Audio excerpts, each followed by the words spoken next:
When my daughter-in-law told me I would never see my grandchildren again, I didn't argue. I didn't beg. I simply nodded, walked to my car, and drove away from the house I'd helped them buy. 6 months later, she was standing on my doorstep at 2 a.m., mascara running down her face, asking me to take the kids. But I'm getting ahead of myself. You need to understand what I lost before you can appreciate what I found. And trust me, you won't believe what happened next. Before we continue, please subscribe to the channel and let me know in the comments where you're listening from today. I remember the exact moment I became a grandfather. March 14th, 2017, 6:47 in the morning, St. Luke's Hospital in Boise, Idaho. My son Kevin called me from the delivery room, his voice cracking with exhaustion and joy. "Dad, it's a girl. 8 pounds, 2 ounces. We're naming her Emma." I was on a flight from Phoenix within 3 hours, my hands trembling so badly I could barely fasten my seatbelt. 63 years old, and I'd never felt younger. The world had color again. The kind of color that had drained away slowly after my wife Patricia passed from breast cancer 2 years earlier.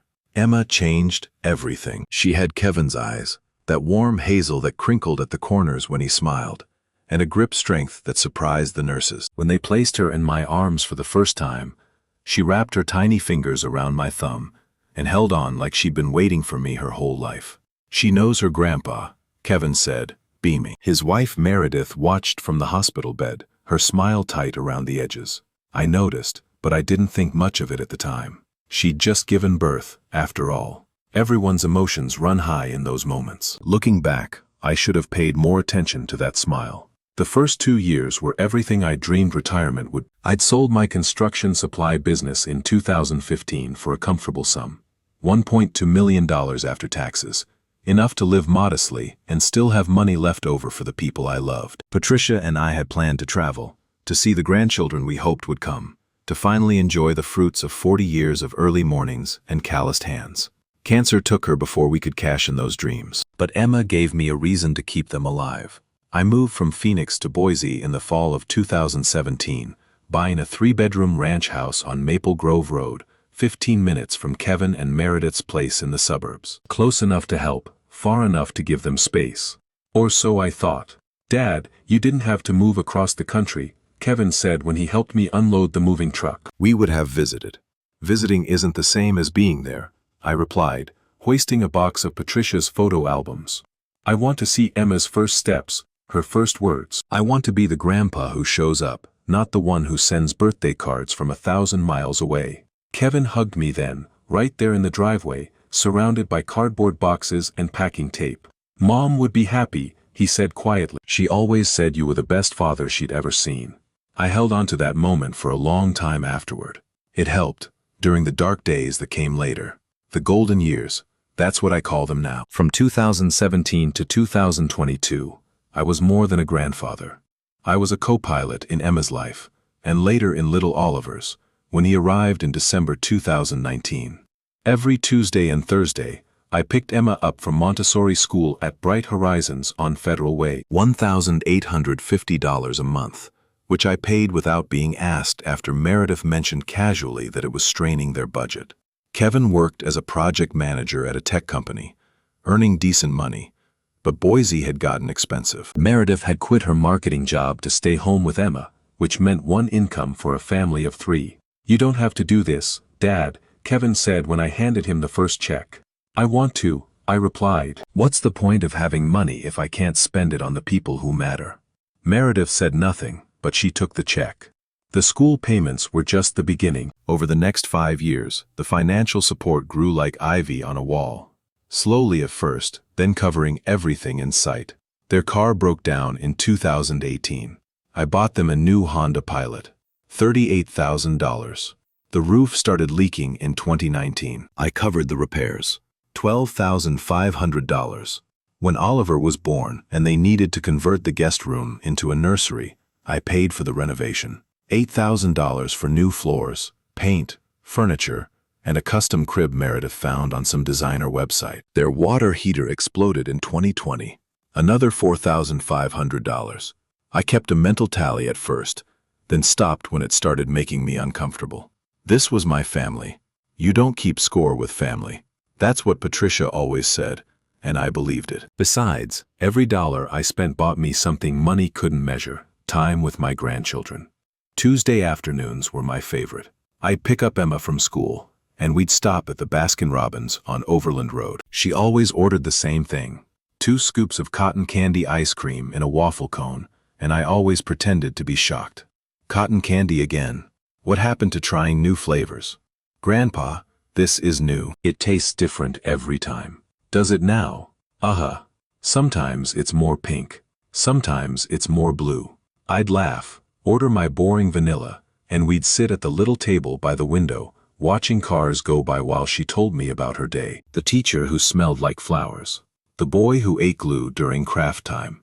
The picture she drew of our family, me included, standing right next to her, holding hands. I still have that picture. It's framed in my living room, one of the few things I kept from those years that doesn't hurt to look at. Oliver was different from his sister. Where Emma was sunshine and chatter, Oliver was thunder and silence. He didn't speak his first word until he was almost 2, which worried Meredith enough to send him to a speech therapist. Another expense I quietly covered, $200 a week for 6 months. But what Oliver lacked in words, he made up for in presence. He'd sit on my lap for hours, playing with the buttons on my shirt, examining my watch with intense concentration. When he finally looked up at me with those serious brown eyes, I felt like I was being evaluated by someone who'd been alive for centuries. "You're an old soul," I told him once, "just like your grandma." He smiled then, rare and brilliant, and went back to studying my watch band. I should have seen the signs earlier. The way Meredith always had somewhere to be when I came to pick up the kids. The subtle corrections when I used the wrong brand of sunscreen or packed the wrong snacks. The increasingly specific guidelines that appeared after every visit. "Dad, Meredith says Emma had too much sugar last Tuesday. It was ice cream. 1 cone. I know, but she's worried about setting bad habits. Maybe just fruit next time." "Sure, son. Whatever makes her comfortable." I adapted. I always adapted. Patricia used to say I was too agreeable, too willing to bend to keep the peace. She meant it as gentle criticism, but I took it as a compliment. Wasn't flexibility a virtue? Wasn't compromise how families stayed together? But there's a difference between flexibility and being a doormat. I didn't understand that difference until it was too late. The first real warning came in the summer of 2021, during Emma's 4th birthday party. Meredith had rented out the back room at Chuck E. Cheese, invited 24 kids from Emma's preschool, and decorated every surface with princess-themed balloons and streamers. I showed up early to help set up, carrying the gift I'd spent weeks choosing. A wooden dollhouse, handcrafted by a local artisan I'd found at the Boise Farmers Market. 3 stories, working doors and windows, hand-painted shingles on the roof. $400, but worth every penny to see Emma's face light up. Meredith intercepted me in the parking lot. "Richard, what is that?" "Emma's birthday present. It's a dollhouse. I can see that. It's enormous. She'll love it. She's been playing with those little toy houses at my place," and I thought, "Richard." Meredith's voice went cold in a way I hadn't heard before. "We talked about this. No extravagant gifts. It makes the other kids' parents uncomfortable, and it's not teaching Emma good values about materialism." I stood there, holding the dollhouse, feeling like a child caught stealing cookies. I thought, "You didn't think." "That's the problem," she sighed, some of the sharpness leaving her voice. "Look, just put it in your car. You can give it to her next week, at your house. Let her have a normal party with normal presents from her friends." But I wanted to see her face when she, "Richard, please." I put the dollhouse back in my car. I spent the party standing in the corner, watching Emma open gift after gift. Stuffed animals, coloring books, a plastic tiara that broke within an hour. While the present I poured my heart into sat in the trunk of my Buick. Kevin found me later, near the skee-ball machines. "Dad, Meredith told me about the dollhouse thing. I'm sorry she was harsh." "It's fine, son. She's the mother. She knows best." Kevin looked like he wanted to say something else, but one of Oliver's friends started crying over a stolen pizza slice, and he got pulled away to help. I drove home that night with the dollhouse still in my trunk, telling myself that Meredith was right, that I needed to respect her boundaries, that being a good grandfather meant supporting the parents, even when I didn't agree with them. I kept telling myself that for another year, right up until the day she told me I couldn't see the kids anymore. The meeting that changed everything happened on September 15th, 2022.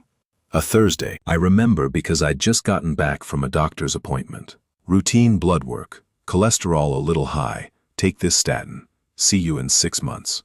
And I was looking forward to a quiet evening with a book and a glass of wine. Kevin called just as I was settling into my armchair. "Dad, can you come over? Meredith and I need to talk to you about something." His voice had that careful flatness that people use when they're about to deliver bad news. My stomach clenched, but I kept my tone light. "Everything okay? Just come over, please." I drove the 15 minutes to their house with my hands tight on the wheel, running through every possible scenario. Was someone sick? Were they moving away? Had something happened to one of the kids? The reality was worse than anything I'd imagined. Meredith was waiting in the living room, Kevin beside her on the couch. The kids were nowhere to be seen. Upstairs with the TV on, I assumed, safely out of earshot. There was a glass of water on the coffee table in front of the empty armchair they'd obviously set out for me. Like an interrogation. Like a trial. "Please sit down, Richard," Meredith said. "Not Dad. Not Dad for the first time in 5 years of marriage." I sat. "Kevin and I have been talking," she continued, her voice measured and rehearsed. "And we've decided that the current childcare arrangement isn't working anymore. The arrangement. The Tuesdays and Thursdays. The sleepovers. The involvement." I looked at Kevin, but he was studying his hands like they contained the secrets of the universe. "I don't understand," I said. "The kids love our time together. Emma was just telling me last week that this isn't about what Emma wants. It's about what's best for her development." Meredith leaned forward, her eyes hard. "We've been reading about attachment theory, about the importance of primary caregiver consistency. Having a third adult so heavily involved in their lives is creating confusion about authority figures. I'm not an authority figure. I'm their grandfather." Exactly. And grandparents should be occasional, special, not every week, not sleepovers every other Friday. My mouth had gone dry. I reached for the water, noticed my hand was shaking, and pulled back. "Are you saying you want me to see them less?" Meredith exchanged a glance with Kevin. Something passed between them that I couldn't read. "We're saying," Kevin said finally, his voice barely above a whisper, "that we need some time. As a nuclear family, to establish clearer boundaries." "How much time?" Silence. "Kevin, how much time?" Meredith answered for him. "We don't know yet. A few months at least. Maybe longer. Until the kids are older, until they can better understand the difference between household rules and Grandpa's house rules." I felt something crack inside me, a support beam giving way in a structure I'd thought was solid. "You're cutting me off. We're establishing healthy boundaries. You're cutting me off from my grandchildren." I turned to Kevin, desperate now. "Son, please, whatever I did wrong, tell me. I'll fix it. I'll change. Just don't." "It's not about something you did wrong," Kevin said, but he still wouldn't meet my eyes. "It's about what's best for the kids. What's best for the kids is having a grandfather who loves them." "Richard." Meredith's voice snapped like a whip. "Raising your voice isn't helping." I took a breath, then another. The room felt too small, the air too thick. "The school tuition," I said slowly. "The car, the roof, the nursery, the speech therapy. 5 years of, this isn't about money. Then what is it about? Tell me the truth, Meredith. For once in your life, tell me what I actually did to deserve this." She stood up, smooth and final. "This conversation is over. Kevin will walk you out." She left the room without another word, her footsteps clicking up the stairs toward where my grandchildren were watching TV, unaware that their world was being rearranged without their consent. Kevin walked me to the door in silence. At the threshold, I turned to him one last time. "Son, don't do this." His eyes were wet. "I'm sorry, Dad. I have to support my wife." "No, you're choosing to support your wife. That's different." He closed the door. I stood on the porch for a full minute, staring at the wood grain, listening to the muffled sounds of the television through the walls. Somewhere in that house, Emma was probably laughing at a cartoon. Oliver was probably arranging his toy cars in perfect rows, lost in his own world. They didn't know that Grandpa wouldn't be coming for Tuesday ice cream anymore. They didn't know that their lives were about to have a grandfather-shaped hole in them. I walked to my car on legs that felt like they belonged to someone else. The September air was still warm, but I was shivering. 15 minutes later, I was home. I poured myself 3 fingers of whiskey, sat down in my armchair, and stared at the wall where Patricia's photo hung next to Emma's drawing of our family. Tomorrow, I would figure out what to do next. Tonight, I would let myself break. But as I sat there in the dark, a thought began to form. Small at first, barely a whisper, but growing. They hadn't just cut me off from my grandchildren. They'd cut themselves off from the only person who'd been keeping their life afloat. And sooner or later, the bills would come due. The first week without my grandchildren was the longest of my life. Longer than the week Patricia spent in hospice. Longer than the month after she died, when I wandered through our Phoenix house like a ghost, touching her things, smelling her pillow, waiting for a grief that felt too big to ever end. At least then, I understood the rules. Death is permanent. Death doesn't call you on the phone or post pictures on Facebook. Death doesn't live 15 minutes away, going about its life like you never existed. But this was worse than death. This was erasure. I kept my phone charged at all times, volume at maximum, convinced that any minute Kevin would call to say they made a mistake, that Meredith had overreacted, that of course I could come for Tuesday ice cream. What was I thinking? Emma had been asking about me all week. The call never came. What came instead was silence. A thick, suffocating silence that filled every room in my house like floodwater. I'd never noticed how quiet the place was without Emma's laughter echoing off the walls, without Oliver's serious little footsteps padding down the hallway toward my study. By day 3, I was talking to Patricia's photo just to hear a human voice. What do? I asked her, sitting in my armchair at 2 a.m., unable to sleep. How do I fix this? She smiled back at me, frozen in time, offering no answers. I tried calling Kevin on day 5. It went straight to voicemail. Son, it's Dad. I wanted to talk. About what happened. Maybe we could get coffee, just the 2 of us, work this out. Call me back, please. He didn't call back. I texted him on day 7. I love you. I love the kids. Whatever I need to do to make this right, I'll do it. 3 dots appeared, then disappeared. No response. On day 10, I drove past their house. I didn't plan to. I was going to the grocery store, taking my usual route, and suddenly there it was on my left. The Honda Pilot I'd bought them sat in the driveway. Emma's bicycle leaned against the garage door, the pink streamers I'd attached to the handlebars last summer still fluttering in the breeze. I pulled over across the street, engine idling, and watched for I don't know how long. 20 minutes, maybe 30, waiting for a glimpse of them, a sign that they were okay, that they remembered I existed. The front door opened. My heart lurched. Meredith stepped out, phone pressed to her ear, laughing at something the caller said. She walked to the mailbox, collected a stack of envelopes, and went back inside without once looking in my direction. She hadn't seen me. Or maybe she had, and just didn't care. I drove home and poured myself a whiskey at 11 a.m. It was becoming a habit. October arrived with a chill that matched my mood.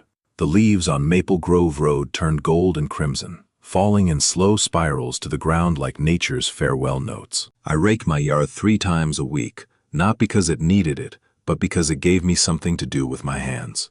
The automatic payment for Emma's Montessori school went out on October 1st, like it did every month. $1,850, withdrawn from my checking account, sent to Bright Horizons on Federal Way.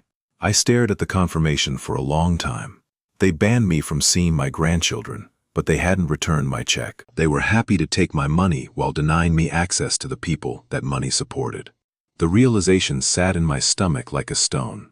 Part of me wanted to cancel the payment immediately, to call the bank, stop the transfer, let them figure out how to afford $1,850 a month on their own. But that would hurt Emma. She loved that school. Her teachers were wonderful, her friends were there, and pulling her out because of adult drama would punish her for something that wasn't her fault. So I let the payment stand. For Emma's sake, not theirs. I told myself I was being the bigger person.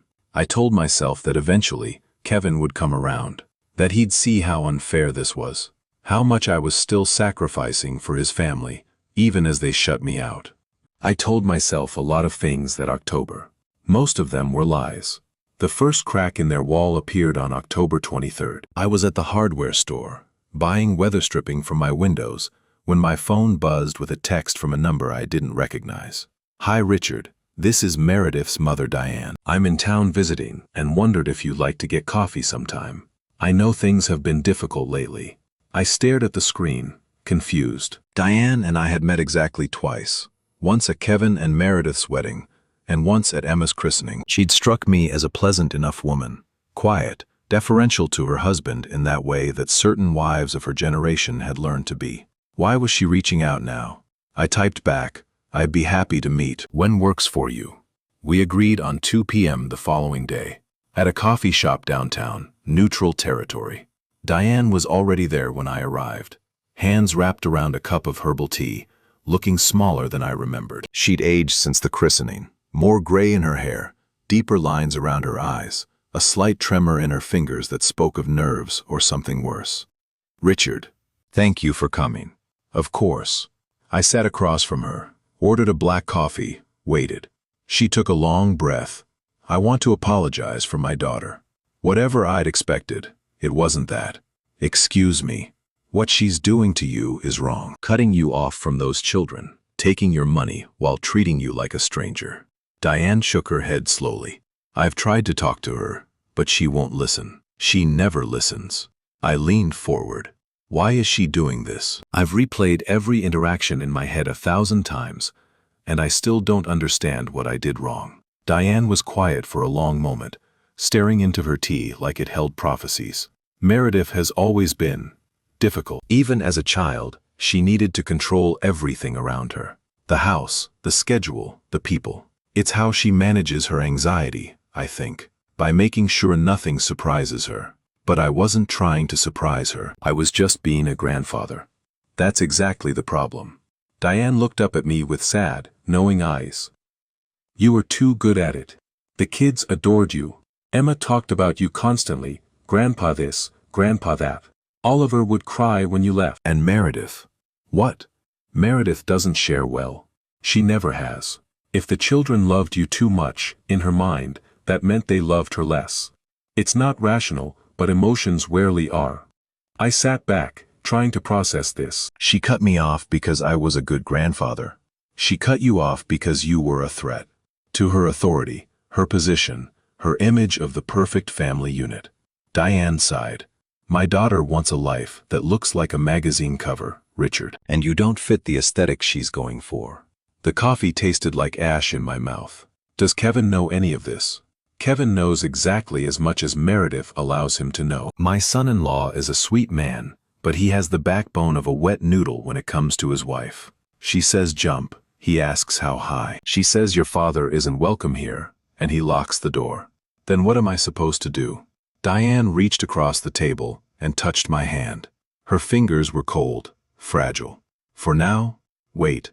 Meredith's moods are cyclical. She pushes people away, then panics when she realizes she needs them. It might take months, but eventually she'll want something from you. Money, probably. And she'll find a way to spin it like she's doing you a favor by letting you back in. And in the meantime, I just accept being erased from my grandchildren's lives. I'm not saying it's right. I'm saying it's reality. She withdrew her hand. I'm also saying that you should stop paying for that Montessori school. I blinked. How did you know about that? Meredith mentions it, casually, like it's nothing. Oh, Richard covers Emma's tuition. It's the least he can do. Like you owe her something for the privilege of existing near her children. The stone in my stomach grew heavier. If I stop paying, Emma loses her school. Emma will be fine. Children are resilient. But you, Diane looked at me with something close to pity. You're the one being taken advantage of, Richard. And the longer you let it continue, the worse it's going to get. I drove home from that coffee meeting with my head spinning. All those years, I thought I was helping my family, building something, creating bonds that would last a lifetime. But according to Diane, I'd just been feeding a monster that was never going to be satisfied. The question was, what was I going to do about it? I sat at my kitchen table that night, surrounded by bank statements and receipts. 5 years of financial records spread out before me like evidence at a crime scene. Time to add up what I'd actually given them. The math was brutal. I started with the Montessori tuition. $1,850 per month for 52 months. Total, $96,200. Then the car. $38,000, paid in full, no financing. The roof repair, $12,500. The nursery renovation, $8,000. The speech therapy for Oliver, $200 per week for 26 weeks, $5,200. The water heater, $4,500. The emergency checks when Meredith overspent on her credit cards and needed help making minimum payments. I counted 14 of them, ranging from $500 to $2,000. Total, $16,800. The Christmas gifts, the birthday presents, the just because treats that I'd bought to make the kids smile. Harder to quantify, but my credit card statements suggested at least $3,000 per year. Over 5 years, $15,000. The random expenses I'd covered without thinking. Groceries when they were tight. Utility bills when Kevin's bonus didn't come through. The $4,000 vet bill when their dog needed emergency surgery. I kept adding. The numbers kept climbing. By midnight, I had my answer. $214,600. Over 5 years, I had given my son's family $214,600. More than I'd spent on my own retirement, more than Patricia's entire estate had been worth. I stared at the number until it blurred. They'd taken $250,000 from me, and in return, they told me I wasn't welcome at Christmas. November arrived cold and gray. The first frost killed my garden, leaving behind skeletal stalks where tomatoes and peppers had thrived all summer. I didn't have the energy to clear them away. The second Montessori payment went out on November 1st. Another $1,850. I watched the notification pop up on my phone and felt nothing. On November 8th, I got a text from Kevin. The first contact in almost 2 months. Dad, quick question. Did you send the tuition check for this month? The school says they haven't received payment. I read the message 3 times, my blood pressure climbing with each pass. Not how are you, Dad? Not I miss you, Dad. Not I'm sorry for how we treated you, Dad. Just, did you send the money? I typed my response carefully. The automatic payment went through on November 1st. Check with the bank. 3 dots appeared. Okay, thanks. No follow-up. No olive branch. Just a confirmation that the financial pipeline was still flowing. I set down my phone and walked to the kitchen, where Patricia's photo watched me from the counter. You were right, I told her. I was too agreeable, too willing to bend. She smiled back, patient and knowing. But I'm done bending. The next morning, I called my bank. I need to cancel an automatic payment, I said. Monthly transfer to Bright Horizons Academy. Certainly, Mr. Harrison. Can you confirm the account number? I rattled off the digits from memory. And you want to cancel effective immediately. I hesitated. Emma's face flashed through my mind. Her cotton candy ice cream grin, her tiny hand in mine. The way she'd say, I love you, Grandpa, without any prompting, just because she meant it. Mr. Harrison? Are you still there? Yes, I'm here. I took a breath. Effective immediately. Done. The transfer has been canceled. Is there anything else I can help you with today? No, I said. That's everything. I hung up and sat in the silence of my kitchen, waiting to feel guilty. The guilt didn't come. What came instead was a strange, unfamiliar lightness. Like I'd been carrying a bag of rocks on my back for 5 years, and someone had finally cut the straps. December 1st would arrive soon. For the first time since 2017, there would be no $1,850 leaving my account. No car payments, no roof repairs, no emergency checks to cover Meredith's shopping addiction. They'd cut me off from my grandchildren. Now I was cutting off everything else. The fallout came faster than I expected. On November 20th, my phone rang at 7:14 a.m. Kevin's number. I answered on the 4th ring. Dad. His voice was tight, controlled. We got a notice from the school. They're saying Emma's tuition hasn't been paid for this month. That's correct. Silence. What do you mean, that's correct? Did something happen with the bank? Is there an error?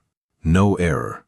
I kept my voice calm, matching his forced composure. I canceled the automatic payment. More silence, longer this time. You canceled it. Yes. Dad, that's Emma's school.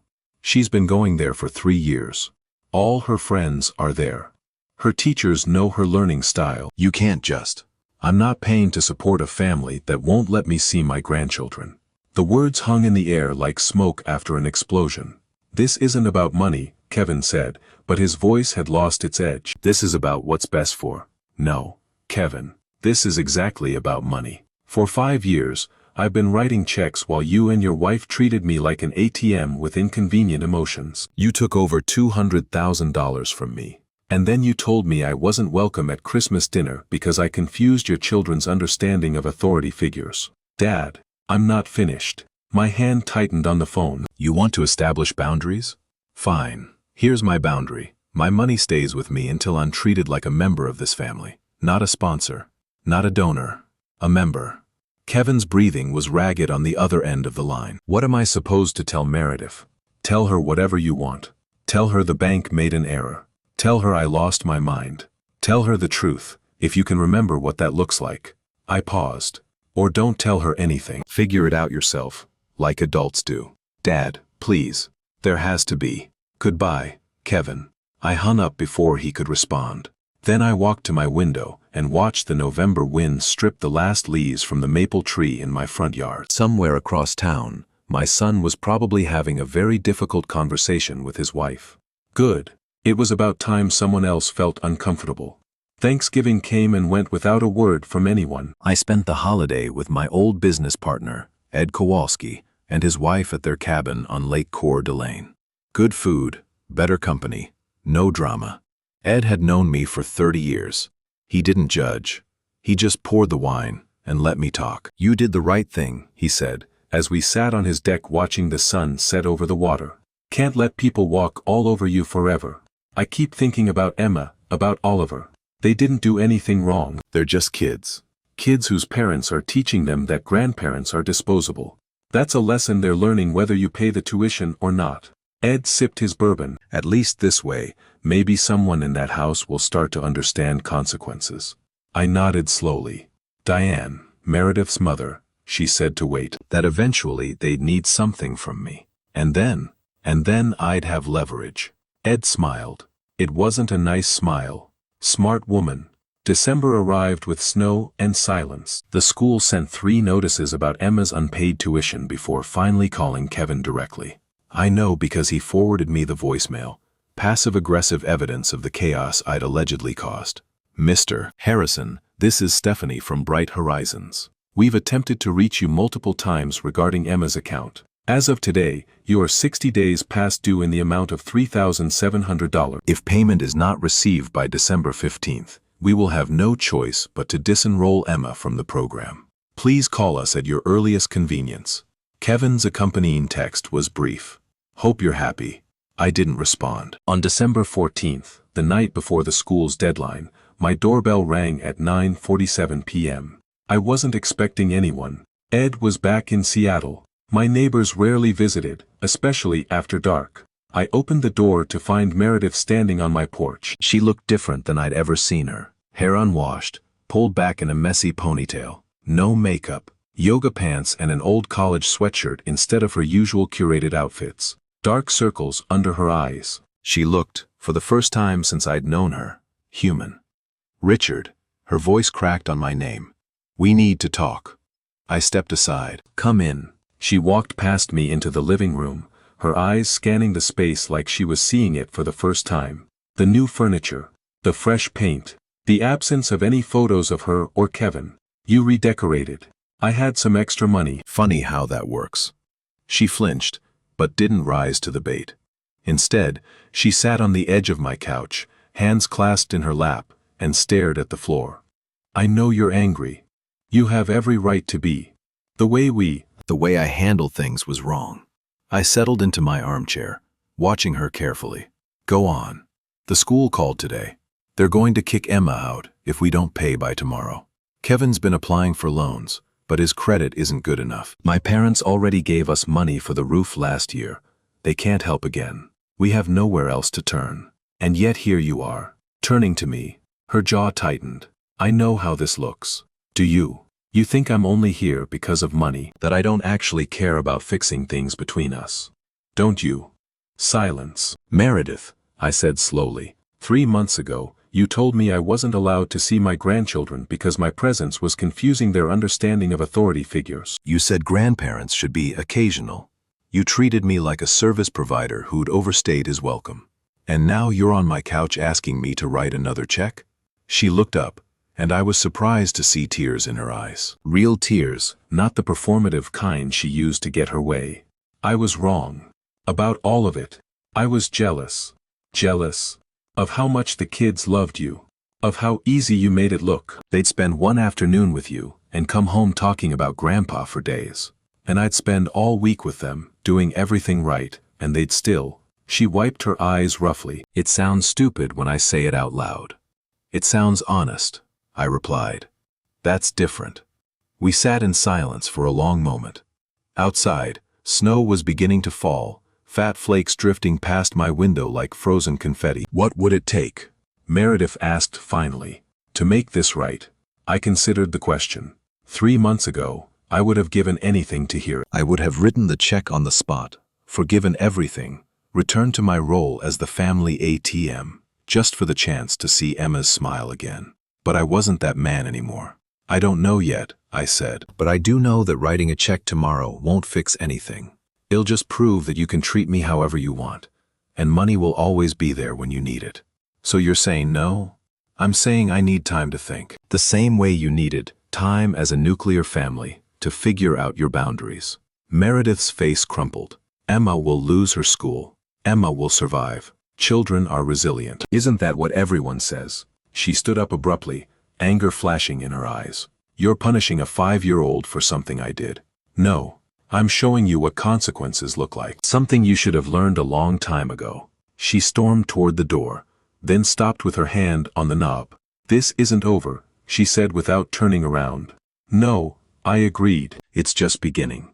She left without another word, slamming the door behind her. I sat in the silence she left behind, snow falling softly outside, and wondered what came next. I didn't have to wonder long. 3 days later, my phone rang at 2 a.m. It was Kevin, and he was crying. Dad, something's happened. It's Meredith. She's gone. The drive to Kevin's house at 2 a.m. felt like moving through a dream. Snow had been falling for hours, coating the streets in white, muffling every sound except the crunch of my tires and the pounding of my heart. Gone. What did that mean? Gone where? Gone how? My mind raced through possibilities, each one worse than the last. Car accident, medical emergency, something I didn't want to name. Something that lived in the darkest corners of every parent's imagination. I pulled into their driveway behind Kevin's car, the engine still warm. The house was lit up like a beacon, every window blazing against the December darkness. Through the living room curtain, I could see Kevin pacing, phone pressed to his ear. I didn't knock. The door was unlocked. Another thing Meredith would have criticized, another rule she'd abandoned along with everything else. Dad. Kevin looked up when I entered, his face a wreck of tears and confusion. He was still in his work clothes, tie loosened, shirt untucked, like he'd been frozen in time since coming home. She's gone, she's gone. Where are the kids? Upstairs, sleeping. I haven't told them yet. I don't know what to tell them. I moved past him toward the kitchen, my crisis management instincts kicking in. 40 years of running a business had taught me that panic was useless, information was everything. Start from the beginning. What happened? Kevin followed me, slumping into a chair at the kitchen table, the same table where Meredith had told me I wasn't welcome at Christmas dinner. The irony wasn't lost on me. I came home from work around 6:30, he said, his voice hollow. The house was quiet, too quiet. Emma and Oliver were in the playroom watching TV. They said Mommy had gone to the store. And she didn't come back. I waited an hour, then 2. Called her phone, straight to voicemail. Texted her. Nothing. He pulled a crumpled piece of paper from his pocket. Then I found this. On her pillow. I took the paper. The handwriting was Meredith's. That precise, almost architectural script she probably perfected in some expensive private school. Kevin, I can't do this anymore.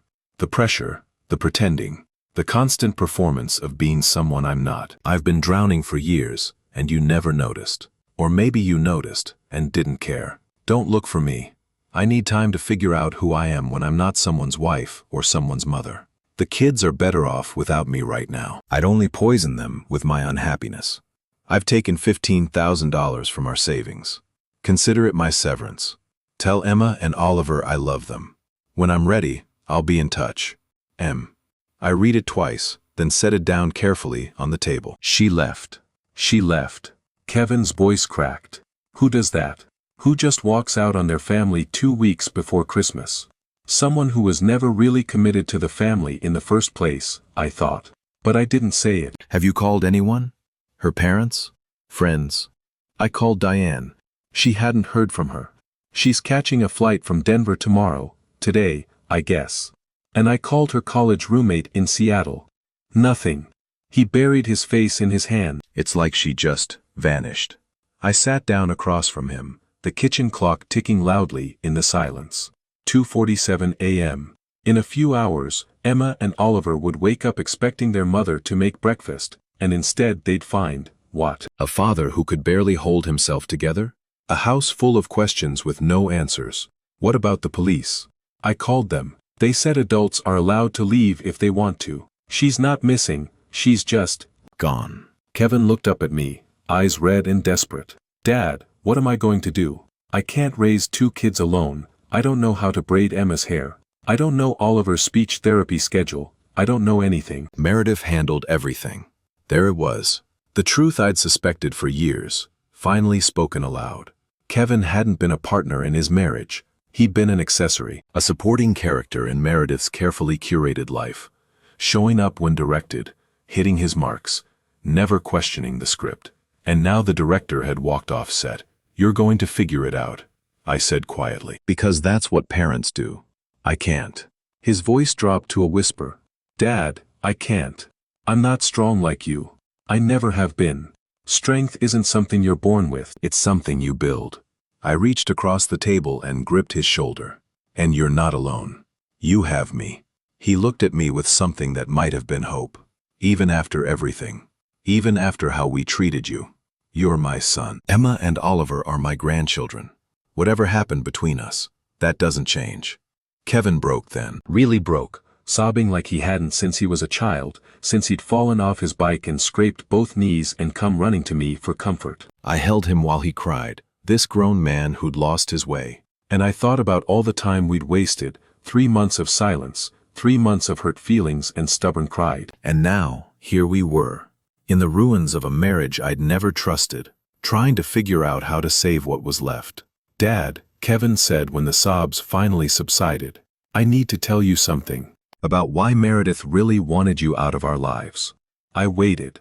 It wasn't about the kids. The attachment theory stuff, the boundaries, that was all bullshit. She just couldn't stand that you saw through her. Saw through her how? He wiped his eyes with the back of his hand. You never liked her. Don't pretend. From the very first dinner, you watched her like she was a suspect in a crime. I considered denying it. Then decided there had been enough lies in this house. I thought she was performing, I admitted. Every smile, every compliment, every I love you. It all felt scripted.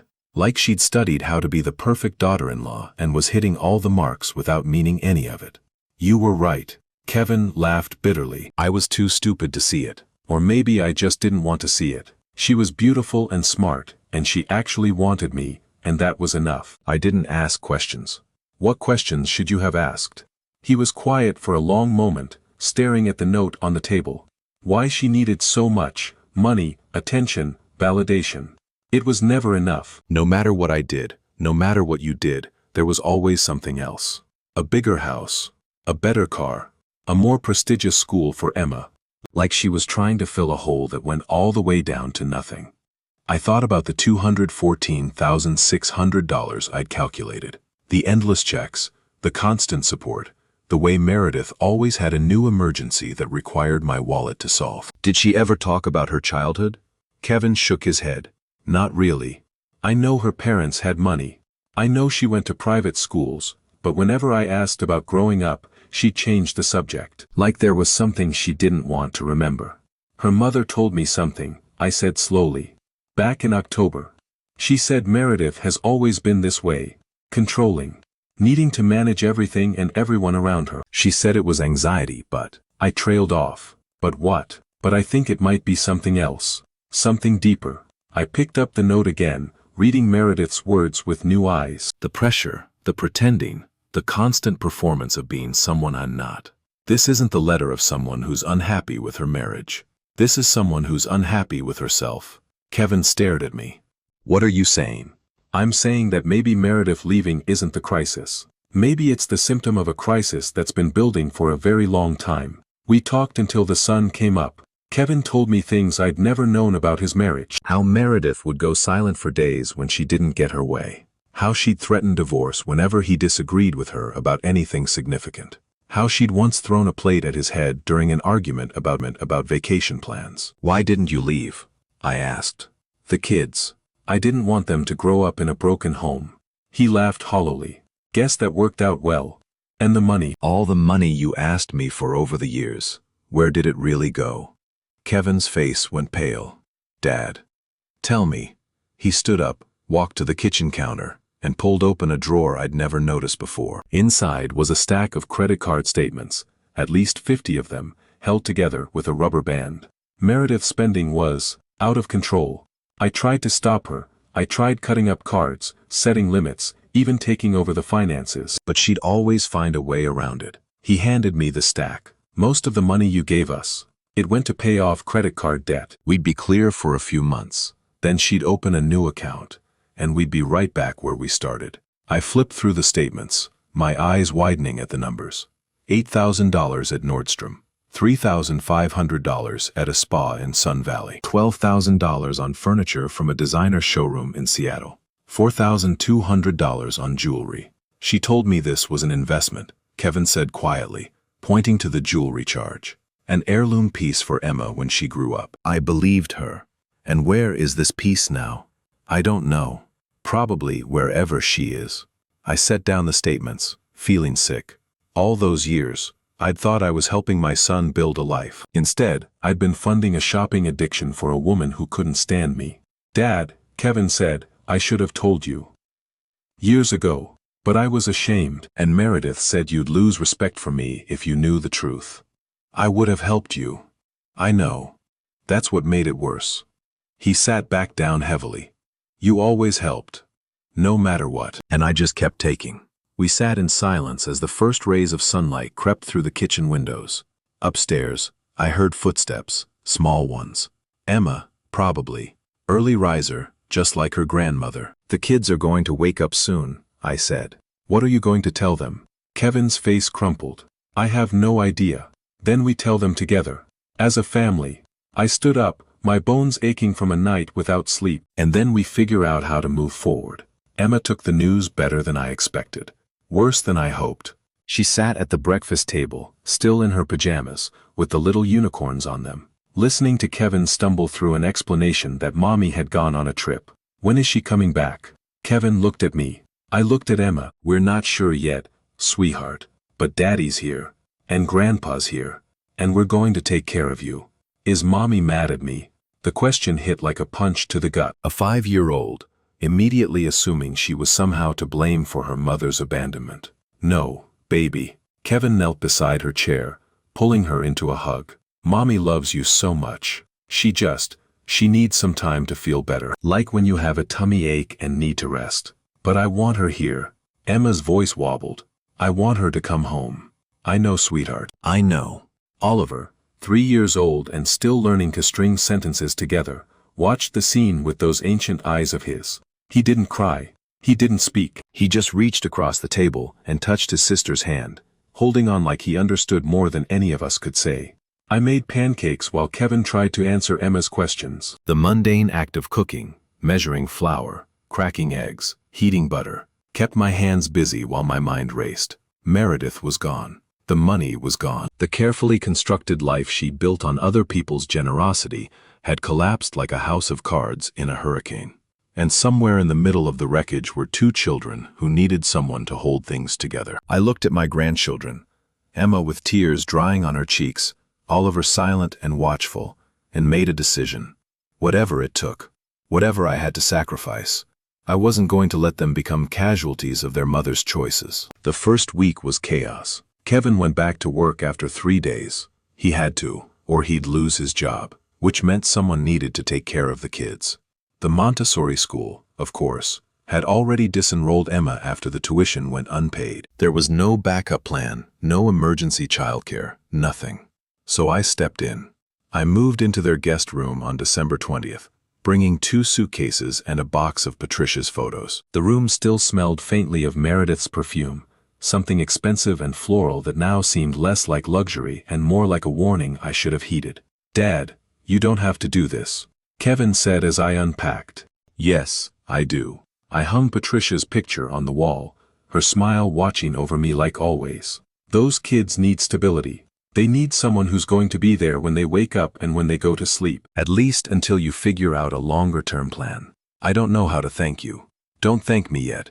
We haven't gotten through a single day. The days that followed were exhausting in ways I'd forgotten were possible. Emma woke up at 6 a.m. every morning, full of energy and questions. Oliver needed speech therapy twice a week, which meant drives across town to a clinic on State Street. There were meals to cook, laundry to do, baths to give, stories to read. I was 65 years old. I hadn't raised a child in 3 decades, and suddenly I was doing it times 2, while their father worked 10-hour days and their mother remained a ghost. But something strange happened in the middle of all that chaos. I found myself again. Christmas morning arrived with 6 inches of fresh snow and 2 children who'd temporarily forgotten their grief. "Grandpa, Grandpa," Santa came. Emma's voice rocketed through the house at 5:47 a.m., followed by the thunder of small feet on the stairs. I barely had time to get my robe on before she burst into my room, Oliver trailing behind her, both of them vibrating with excitement. He ate the cookies, all of them, and the carrots for the reindeer are gone. I'd stayed up until midnight preparing their Christmas, assembling a bicycle for Emma, with training wheels, since Meredith had never gotten around to teaching her to ride without them. Wrapping the wooden train set Oliver had been eyeing in a catalog, and eating those cookies myself, with a glass of milk that reminded me of simpler times. Well, we better go see what he left, hadn't we? Kevin was already downstairs, coffee in hand, dark circles under his eyes, but smiling. The first real smile I'd seen on his face since Meredith left. "Merry Christmas, Dad. Merry Christmas, son." We watched the children tear through their presents with abandon, the pure, unfiltered joy that only kids can feel, untainted by bills or heartbreak or the complicated mess of adult emotions. Emma shrieked over her bicycle. Oliver made a sound of wonder when he saw the trains, immediately sitting down to line them up in perfect order. "Thank you," Kevin said quietly, standing beside me, "for all of this." For saving Christmas. It wasn't much. It was everything. Later, after the wrapping paper was cleared and the kids were playing in the living room, Kevin and I sat on the porch with mugs of coffee, watching the neighborhood wake up. Lights twinkling in windows. Families heading to church or to relatives' houses. Normal people living normal lives. "Have you heard from her?" I asked. Kevin shook his head. "Nothing. Diane's hired a private investigator, but so far he hasn't found anything. It's like she planned this for months." "She probably did. What makes you say that?" I thought about the $15,000 she'd taken, about the note that seemed too polished, too practiced, about the way she'd visited me 3 days before disappearing, testing the waters, seeing if her usual manipulation would work. Because Meredith never did anything without a plan. She didn't leave on impulse. She left when she was ready. Kevin was quiet for a long moment. "Do you think she'll come back?" "I don't know." I sipped my coffee, letting the warmth spread through me. "But I do know that you can't wait for her." Those kids need a father who's present, not one who's standing by the window hoping someone will return. "I know." He stared into his mug. "It's just, I keep thinking about what I could have done differently. What I missed, how I didn't see this coming. You saw what she wanted you to see. That's not your fault. Isn't it? I was supposed to be her partner.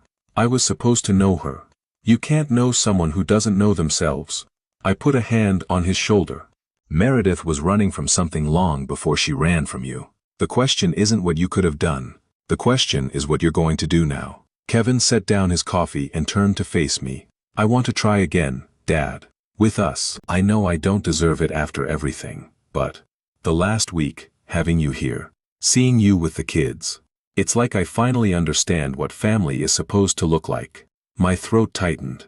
Kevin, I'm sorry. For letting Meredith come between us, for choosing her over you, for all of it. His eyes glistened. You didn't deserve any of that.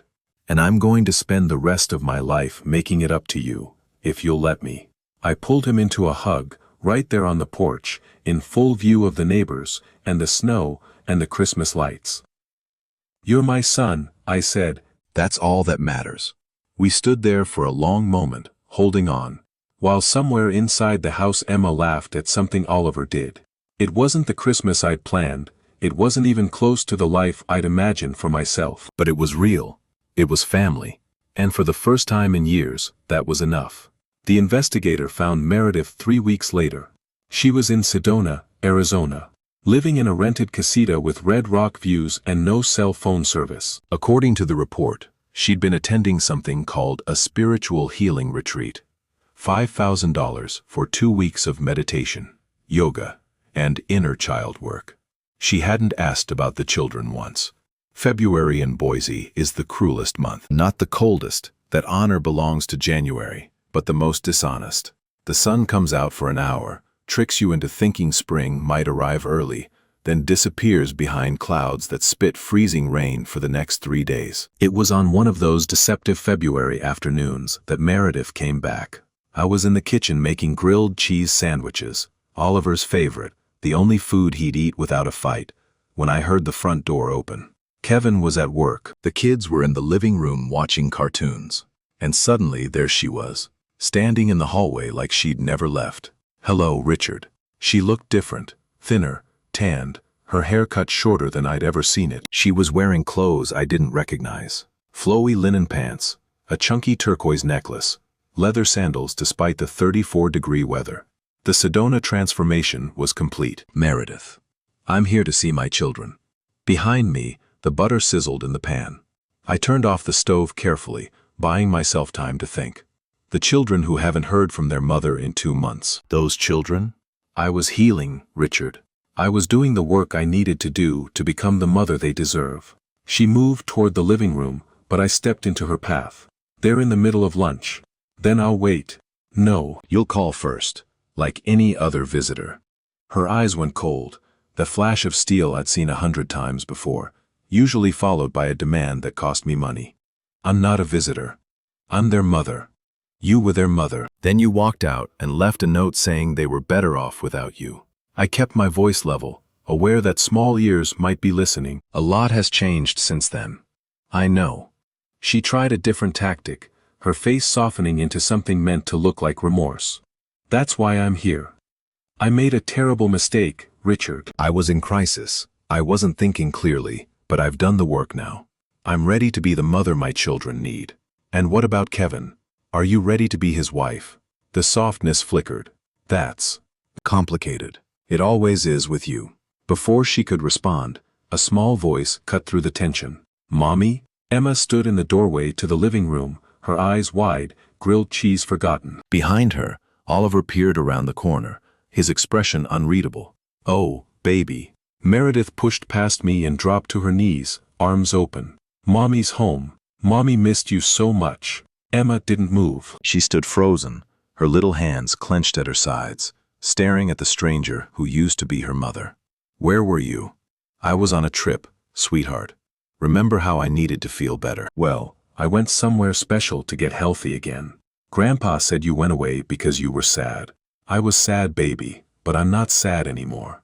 And I'm never going away again. Still, Emma didn't run to her. She looked back at me, then at her mother, then at me again. Can Grandpa stay? The question hung in the air like a verdict. Meredith's smile tightened around the edges. Of course, sweetheart. Grandpa can stay as long as he wants. But we both knew she didn't mean it.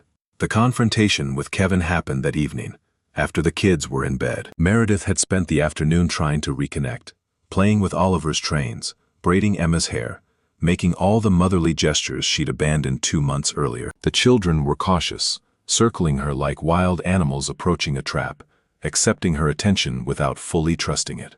I watched from the kitchen, saying nothing, letting her dig her own hole. Kevin came home at 6:30, saw his wife's rental car in the driveway, and sat in his own car for 10 minutes before coming inside. I watched through the window as he gripped the steering wheel, his face cycling through emotions I could only imagine. When he finally walked through the door, Meredith was waiting. "Kevin, we need to talk." "Yes," he said flatly. "We do." They went to the bedroom, their bedroom, though Kevin had been sleeping on the couch since I'd moved in. I stayed downstairs with the kids, making dinner, pretending not to strain my ears for the sounds of their conversation.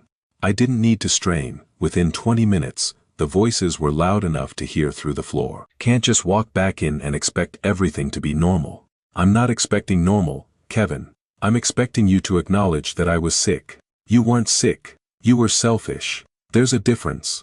A door slammed. Footsteps stomped down the hallway. More shouting, this time muffled by walls but still unmistakably angry. Emma looked up from her chicken nuggets. "Why are they yelling?" "Grown-up stuff, sweetheart." "Nothing for you to worry about. Are they getting a divorce?" The question shouldn't have surprised me. Kids today hear that word everywhere, but it still hit like a punch. "I don't know, Emma. But whatever happens, Grandpa's going to be here, okay?" She nodded slowly, returning to her food, but I could see the worry settling into her small shoulders.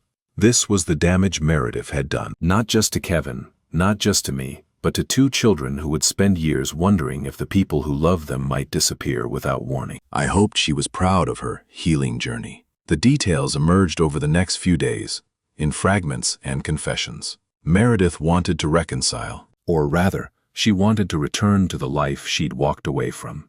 The house, the children, the comfortable existence she'd taken for granted until it wasn't there anymore. The spiritual retreat, it turned out, had been less about healing and more about hiding.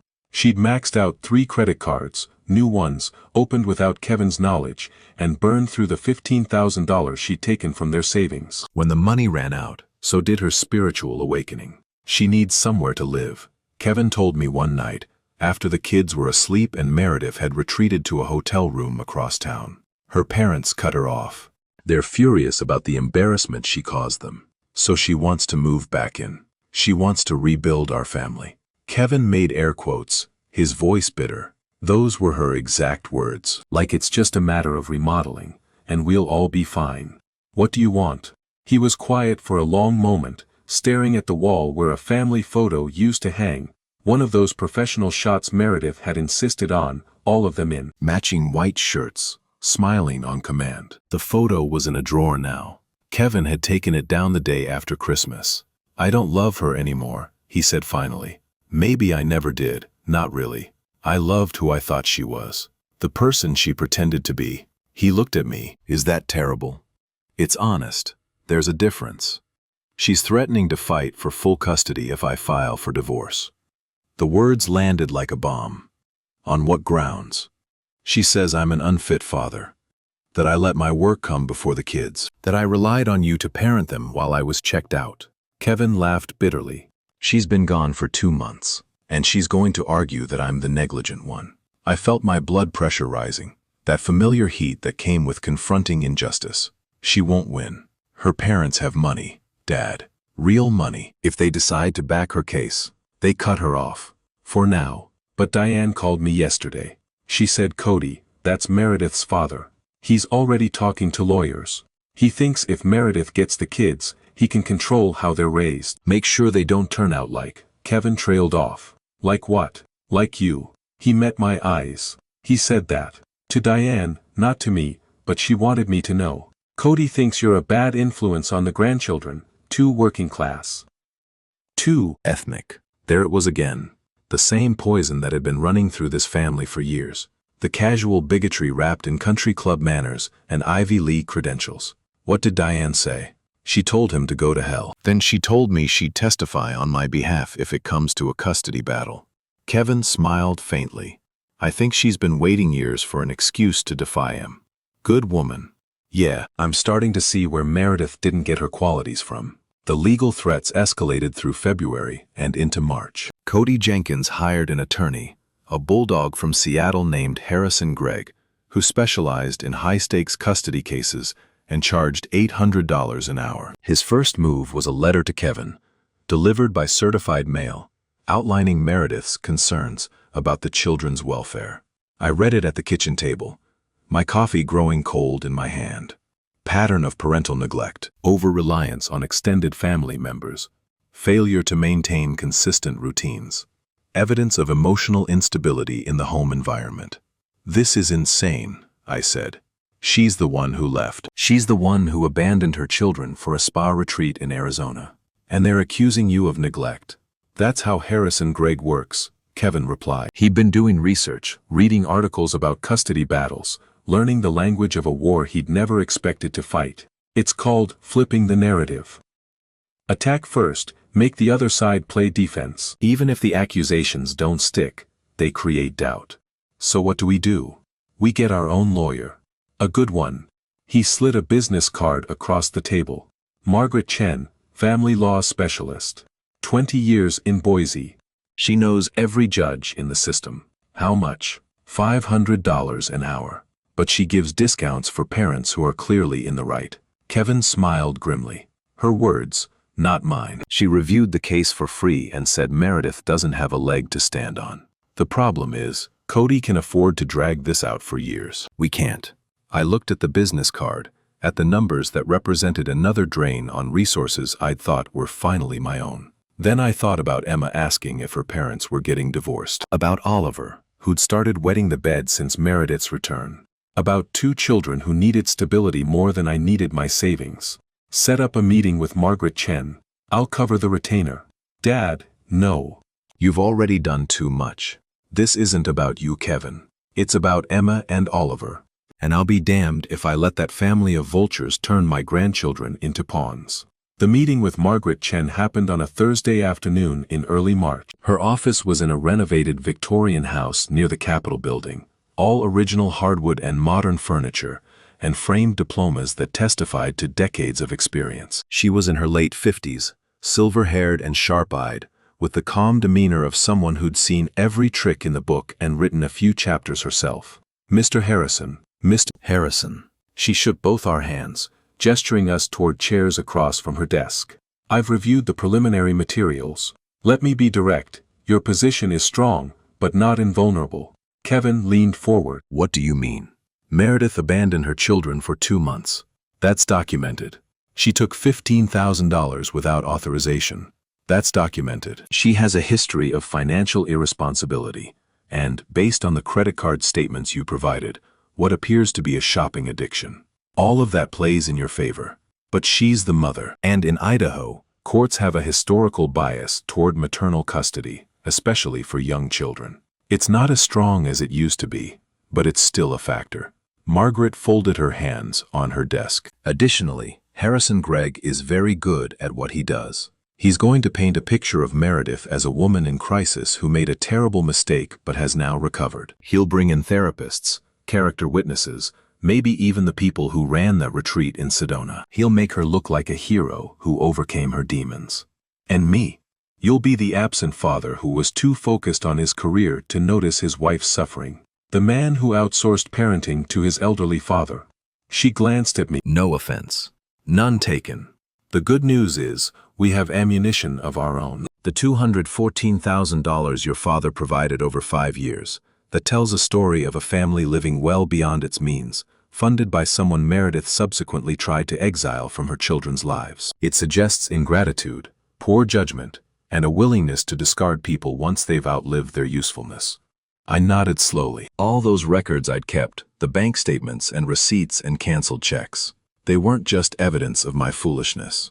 They were evidence of Meredith's character. What about the grandparents? Kevin asked. Cody and Diane. They're both going to testify. On opposite sides, from what I understand. Margaret smiled faintly. That's actually helpful. It shows that Meredith's own family is divided about her fitness as a parent. If her mother is willing to testify against her. Diane's a complicated situation, I said. She supports Kevin, but she still loves her daughter. I don't know how far she'll go. Far enough to tell the truth under oath. I think so. Then we should talk to her. Formally. Margaret made a note. Mr. Harrison, the elder Mr. Harrison, I have a question for you. One that may be uncomfortable. Go ahead. If Kevin were to gain full custody of the children, what would your role be going forward? I looked at Kevin, then back at Margaret. Whatever they need me to be. Could you be more specific? Would you continue living with them? Would you provide financial support? Would you be involved in day-to-day childcare? I've been doing all of those things for the past 3 months. I know, and that's going to be both an asset and a vulnerability. She leaned back in her chair. Harrison Gregg is going to argue that Kevin can't parent without you. That you're the actual caretaker, and Kevin is just a figurehead. He'll say that granting custody to Kevin is effectively granting custody to a 65-year-old grandfather, which, fairly or not, raises questions about long-term stability. That's ridiculous. It's a tactic, and tactics work, even when they're ridiculous, if we're not prepared to counter them. She looked at Kevin. You need to demonstrate that you can function as a single father. That means reducing your reliance on your father, at least visibly. More time with the kids. Less time at work. A clear plan for childcare that doesn't depend entirely on family. Kevin's face tightened. You're saying my father's help could hurt my case. I'm saying it needs to be positioned carefully. Your father's involvement should look like a bonus, not a necessity. A loving grandfather who's present in his grandchildren's lives. That's charming. A grandfather who's essentially raising the children because the father can't. That's a problem. I felt the familiar sting of being reduced to a strategy, a piece on a board. But Margaret was right. If we were going to win this fight, we had to think like our opponents. What do you need from me? I asked. Documentation. Every penny you've spent on that family. Every hour you've invested. I want a complete picture of who's been doing the actual work of parenting. She paused. And I need to know, are you prepared to testify? To sit in a courtroom and answer questions about Meredith, about your son, about money and family, and things you might prefer to keep private. I thought about Patricia, about the lessons she'd taught me about standing up for what mattered. I'll testify, I said, and I'll tell the truth. Every word of it. Good. Margaret Chen stood, signaling the end of our meeting. Because the truth is the only weapon they can't spin. 2 weeks later, we received the official filing. Meredith was petitioning for full custody of Emma and Oliver, primary residence with her, supervised visitation for Kevin, limited to alternating weekends and 1 evening per week, and in a clause that made my blood run cold. Petitioner further requests that the court limit contact between the minor children and paternal grandfather Richard Harrison, whose influence has been determined to be destabilizing to the children's emotional development. They weren't just trying to take the kids from Kevin. They were trying to erase me completely. I set down the papers and walked to the window, looking out at the March rain dripping from the eaves. Somewhere in this city, Cody Jenkins was probably celebrating with a glass of expensive scotch, congratulating himself on his clever strategy. He didn't know me very well. If he wanted a war, I'd give him one. And I didn't plan to lose. War requires intelligence. That's one of the first things you learn in business, or in life, if you're paying attention. You don't walk into a negotiation without knowing what the other side wants. You don't bid on a contract without understanding your competition. And you definitely don't fight a custody battle against a wealthy, well-connected family without knowing where the bodies are buried. So I started digging. The week after we received Meredith's custody petition, I drove to the Boise Public Library downtown. Not for books, for public records. Idaho has some of the most accessible court documents in the country. Civil cases, bankruptcy filings, property disputes, all of it available to anyone with the patience to search. I'd learned this years ago, back when I was vetting subcontractors for my construction business. You'd be amazed what you can find out about someone from their legal history. Cody Jenkins, it turned out, had quite a history. The first filing I found was from 1994, a lawsuit brought by a former business partner named Gerald Whitmore, alleging fraud and breach of fiduciary duty. The case was settled out of court for an undisclosed sum, with both parties agreeing to a mutual non-disparagement clause. Interesting, but not damning. The second filing was from 2003. A complaint to the Washington State Department of Financial Institutions regarding irregularities in loan approvals at the bank where Cody had worked as a senior manager. The investigation was closed without action, but the complaint itself was a matter of public record. Getting warmer. The third filing made my heart stop. A domestic violence protection order, filed by Catherine Jenkins against her husband Cody. The order was granted on an emergency basis, then vacated 2 weeks later after Catherine withdrew her petition. I sat in the library's research room, staring at the document on the microfiche reader, my hands trembling slightly. Cody Jenkins, the man who called me working class as if it were a disease, who looked down on my Mexican heritage, who was funding a legal campaign to take my grandchildren away, had a domestic violence complaint on his record, and his wife had withdrawn it. Why? I made copies of everything. Then I drove home and called Ed Kowalski. "I need a favor," I said. "Do you still know that private investigator, the one who helped with the insurance fraud case back in '08? Frank Delaney?" "Yeah, he's still around. Semi-retired, but he takes cases that interest him." Ed paused. "What are you into, Richard?" "Family business." Sounds like it's about to become someone else's business. That's the idea. Frank Delaney was 72 years old, built like a fire hydrant, and had the kind of face that suggested he'd seen everything at least twice. He'd spent 30 years with the Boise Police Department before going private, and his network of contacts stretched across 3 states. We met at a diner on Fairview Avenue, the kind of place where the coffee is strong and nobody asks questions. "Richard Harrison." Frank shook my hand with a grip that could crack walnuts. "Ed speaks highly of you, says you're a straight shooter." "I try to be. Good. I don't work for liars." He slid into the booth across from me, ordered coffee without looking at the menu, and pulled out a notebook. "Tell me what you need." I told him everything: Meredith's abandonment, the custody battle, Cody Jenkins and his expensive lawyers, the petition to limit my access to my own grandchildren. Frank listened without interruption, occasionally making notes in handwriting only he could read. "And this domestic violence filing," he said when I finished. "You think it's relevant?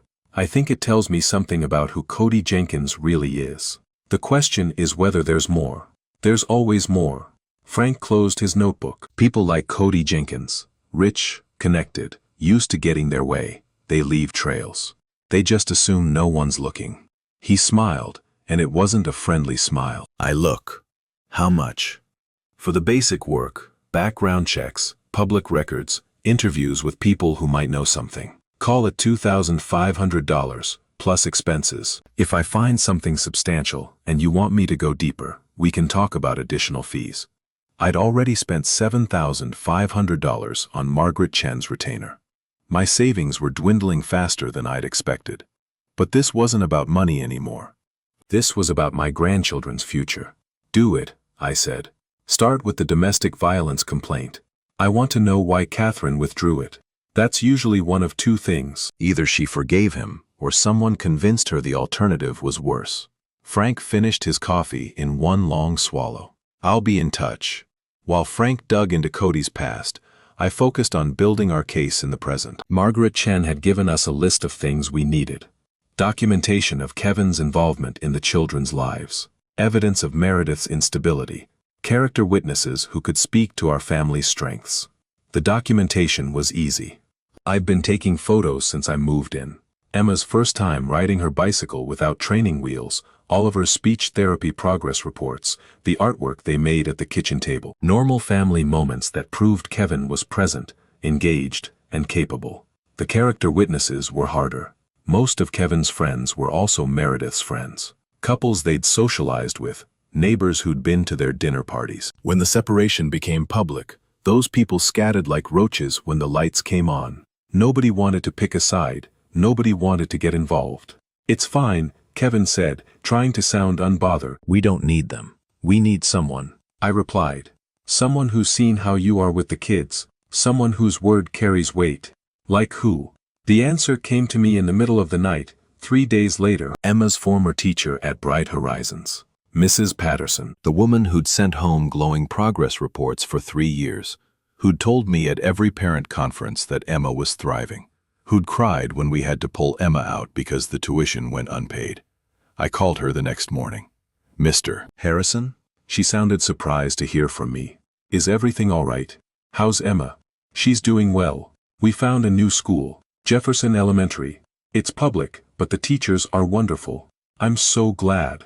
I worried about her after." "Well, that's actually why I'm calling, Mrs. Patterson. We're in the middle of a custody situation, and I was hoping you might be willing to speak on Kevin's behalf." "About what kind of father he's been. About how Emma was doing when she was in your class." A long pause. "Mr. Harrison, I want to help. But I have to be honest with you. I'm not sure my testimony would be entirely positive. My stomach tightened. What do you mean?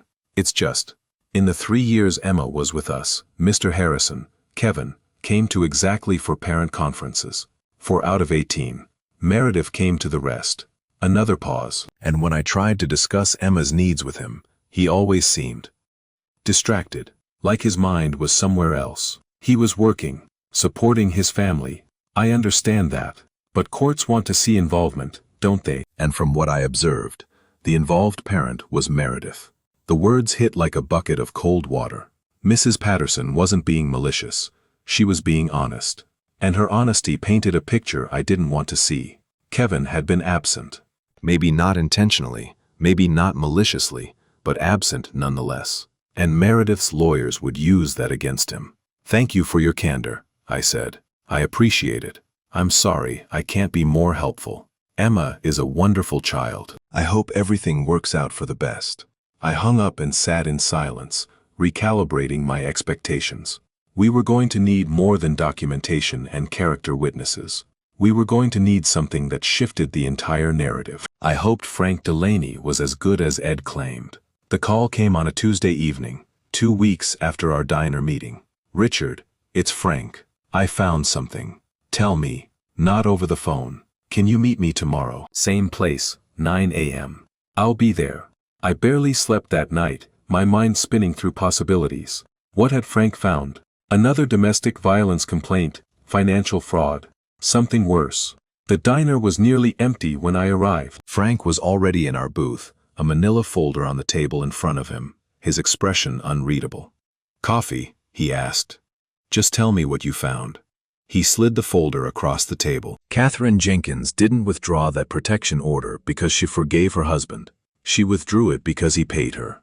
I opened the folder. Inside was a copy of what looked like a legal agreement, dense paragraphs of legalese, signatures at the bottom. What am I looking at? A postnuptial agreement, executed 2 weeks after the protection order was filed. Catherine agrees to withdraw the complaint and remain in the marriage. In exchange, Cody agrees to several conditions. Frank pointed to a highlighted section. Look at item 3. I read aloud. Husband agrees to establish a trust fund in the amount of $500,000 for wife's sole benefit, to be accessed upon dissolution of the marriage or husband's death, whichever comes first. $500,000, Frank said.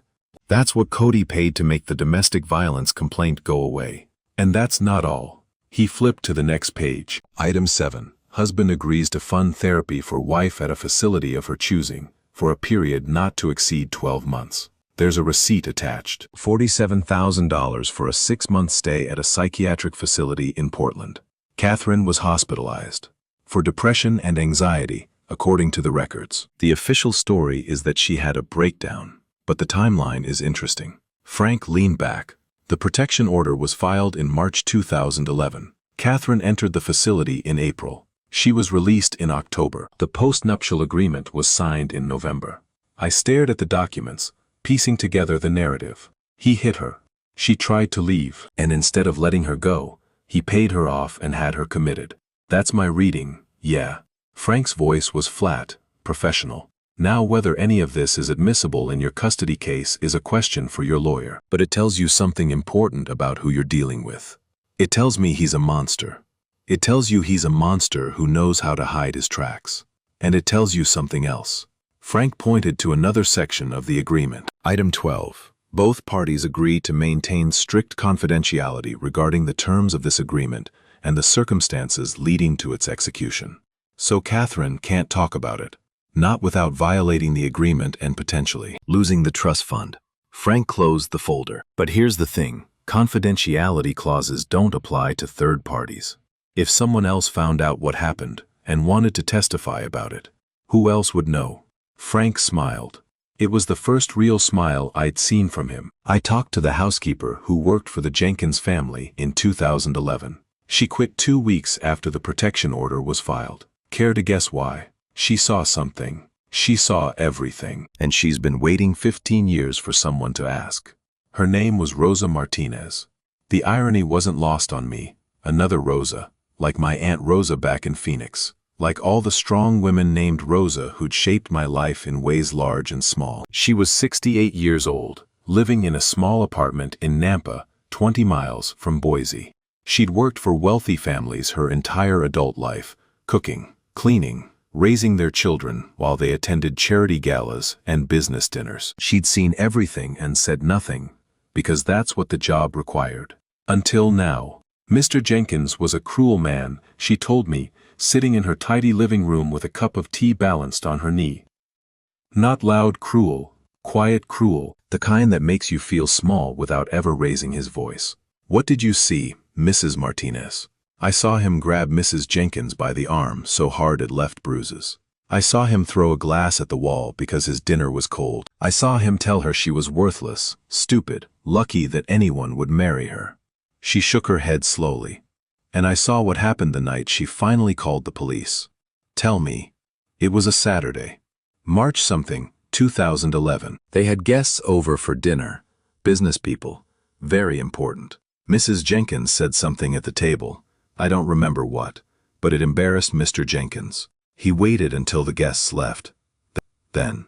She trailed off, her eyes distant. Then what? He hit her, across the face, with the back of his hand. She fell into the coffee table, cut her forehead. Rosa touched her own temple. There was blood everywhere. I was in the kitchen. I heard the crash. I came running. And then, Mr. Jenkins saw me. He got very calm, very quiet. He said, "Rosa, go home. You didn't see anything tonight." But I couldn't leave her there, bleeding on the floor. So I helped Mrs. Jenkins to the bathroom. I cleaned her wound. I told her she needed to call someone. Did she? She called her sister in Seattle.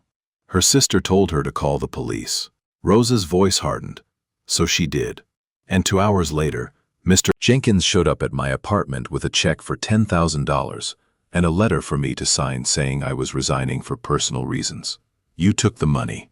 I took the money because I was scared. Because I was 63 years old and I knew no one would believe a Mexican housekeeper over a rich white banker. She met my eyes. But I never forgot, and I never forgave myself for leaving her there.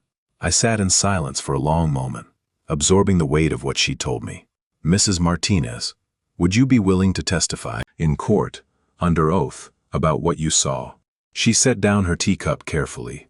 Mr. Harrison, I've been waiting 15 years for someone to ask me that question. Her chin lifted, her eyes fierce.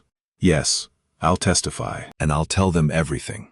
I drove home with Rosa's statement recorded on my phone, my mind racing through the implications. Cody Jenkins was an abuser. His own housekeeper had witnessed it. His wife had filed a protection order, then been bought off, and possibly coerced into a psychiatric facility.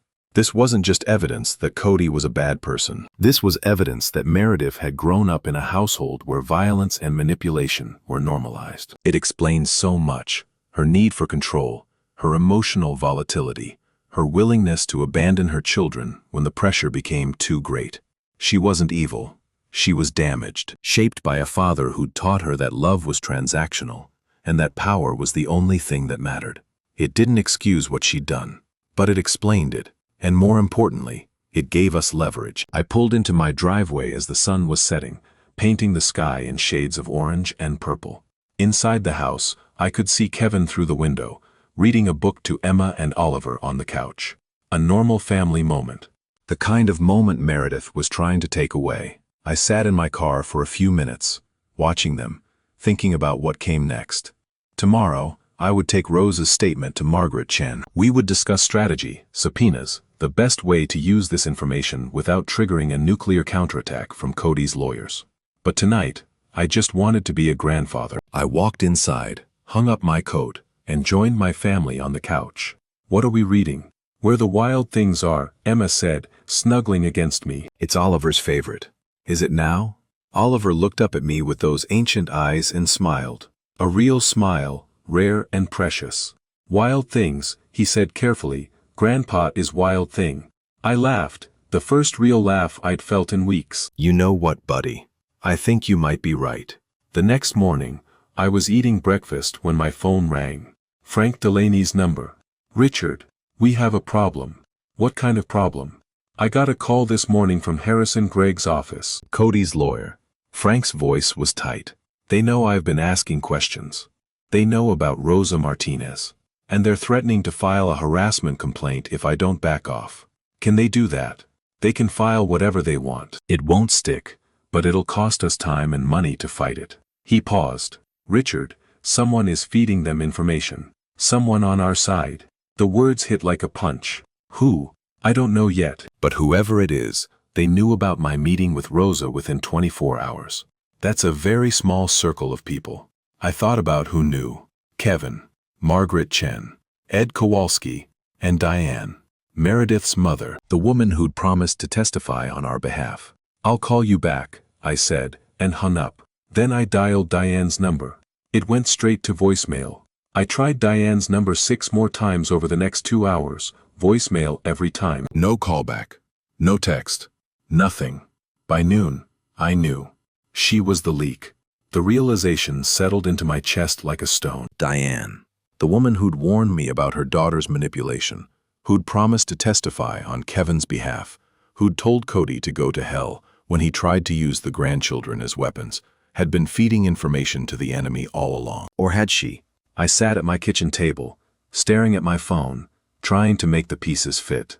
Diane had seemed genuine in our conversations. Her anger at Meredith had felt real. Her disgust with Cody had been palpable. Unless all of it was an act. Unless the Jenkins family was even better at manipulation than I'd given them credit for. There was only one way to find out. I drove to the hotel where Diane was staying. The Grove, a boutique place downtown that catered to wealthy tourists and visiting executives. $350 a night, the kind of place where the staff remembered your name and your coffee order. I'm here to see Diane Jenkins, I told the woman at the front desk. Room 412.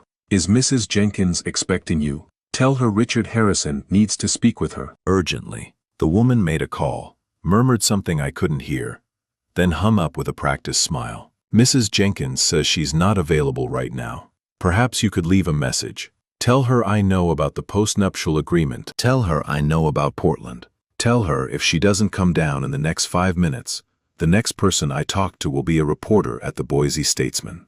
The woman's smile flickered. She made another call, this one longer, her voice dropping to a whisper. 2 minutes later, Diane emerged from the elevator. She looked terrible, pale, hollow-eyed, dressed in yesterday's clothes. The polished society wife I'd met at Kevin's wedding was gone, replaced by someone who looked like she hadn't slept in days. Richard. Let's talk outside. We walked to a small courtyard behind the hotel, empty except for a few wrought iron benches and a fountain that had been turned off for the winter. Diane sat heavily, her hands clasped in her lap. How much do you know? Enough. I know about March 2011. I know about the protection order. I know about the $500,000 trust fund and the psychiatric facility in Portland. I sat across from her, keeping my voice level, and I know someone's been telling Cody's lawyers about my investigation. Was it you? Diane was quiet for a long moment. When she spoke, her voice was barely above a whisper. Yes.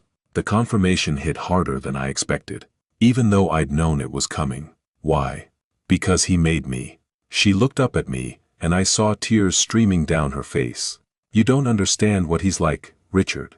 What he's capable of. When he found out I'd been talking to you, that I'd offered to testify against Meredith. What did he do? He reminded me of the agreement. The confidentiality clause. He said if I violated it in any way, including helping your side of the case, he'd trigger the dissolution clause. She laughed bitterly. Do you know what that means? I'd lose everything. The trust fund, the house, my share of his pension, 40 years of marriage, and I'd walk away with nothing. So you chose money over your grandchildren. I chose survival over a fight I can't win. Diane wiped her eyes roughly. You think I want Meredith to have those kids? You think I don't know what kind of mother she'll be? I watched her grow up in that house. I watched Cody shape her into a smaller, meaner version of himself. And I couldn't stop it then, and I can't stop it now. I stared at her, trying to reconcile the woman in front of me with the woman who told me to stop paying for Meredith's lifestyle. Who'd seemed so certain, so righteous. You could testify anyway. Break the agreement. Tell the truth. And then what? I'm 67 years old, Richard.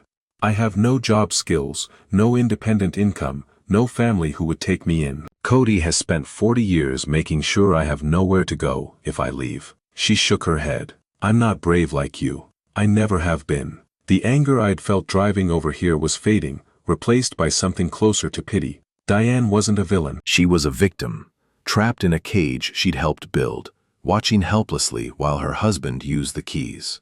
But pity didn't change the facts. What did you tell them? Everything. About Rosa Martinez. About the documents Frank found.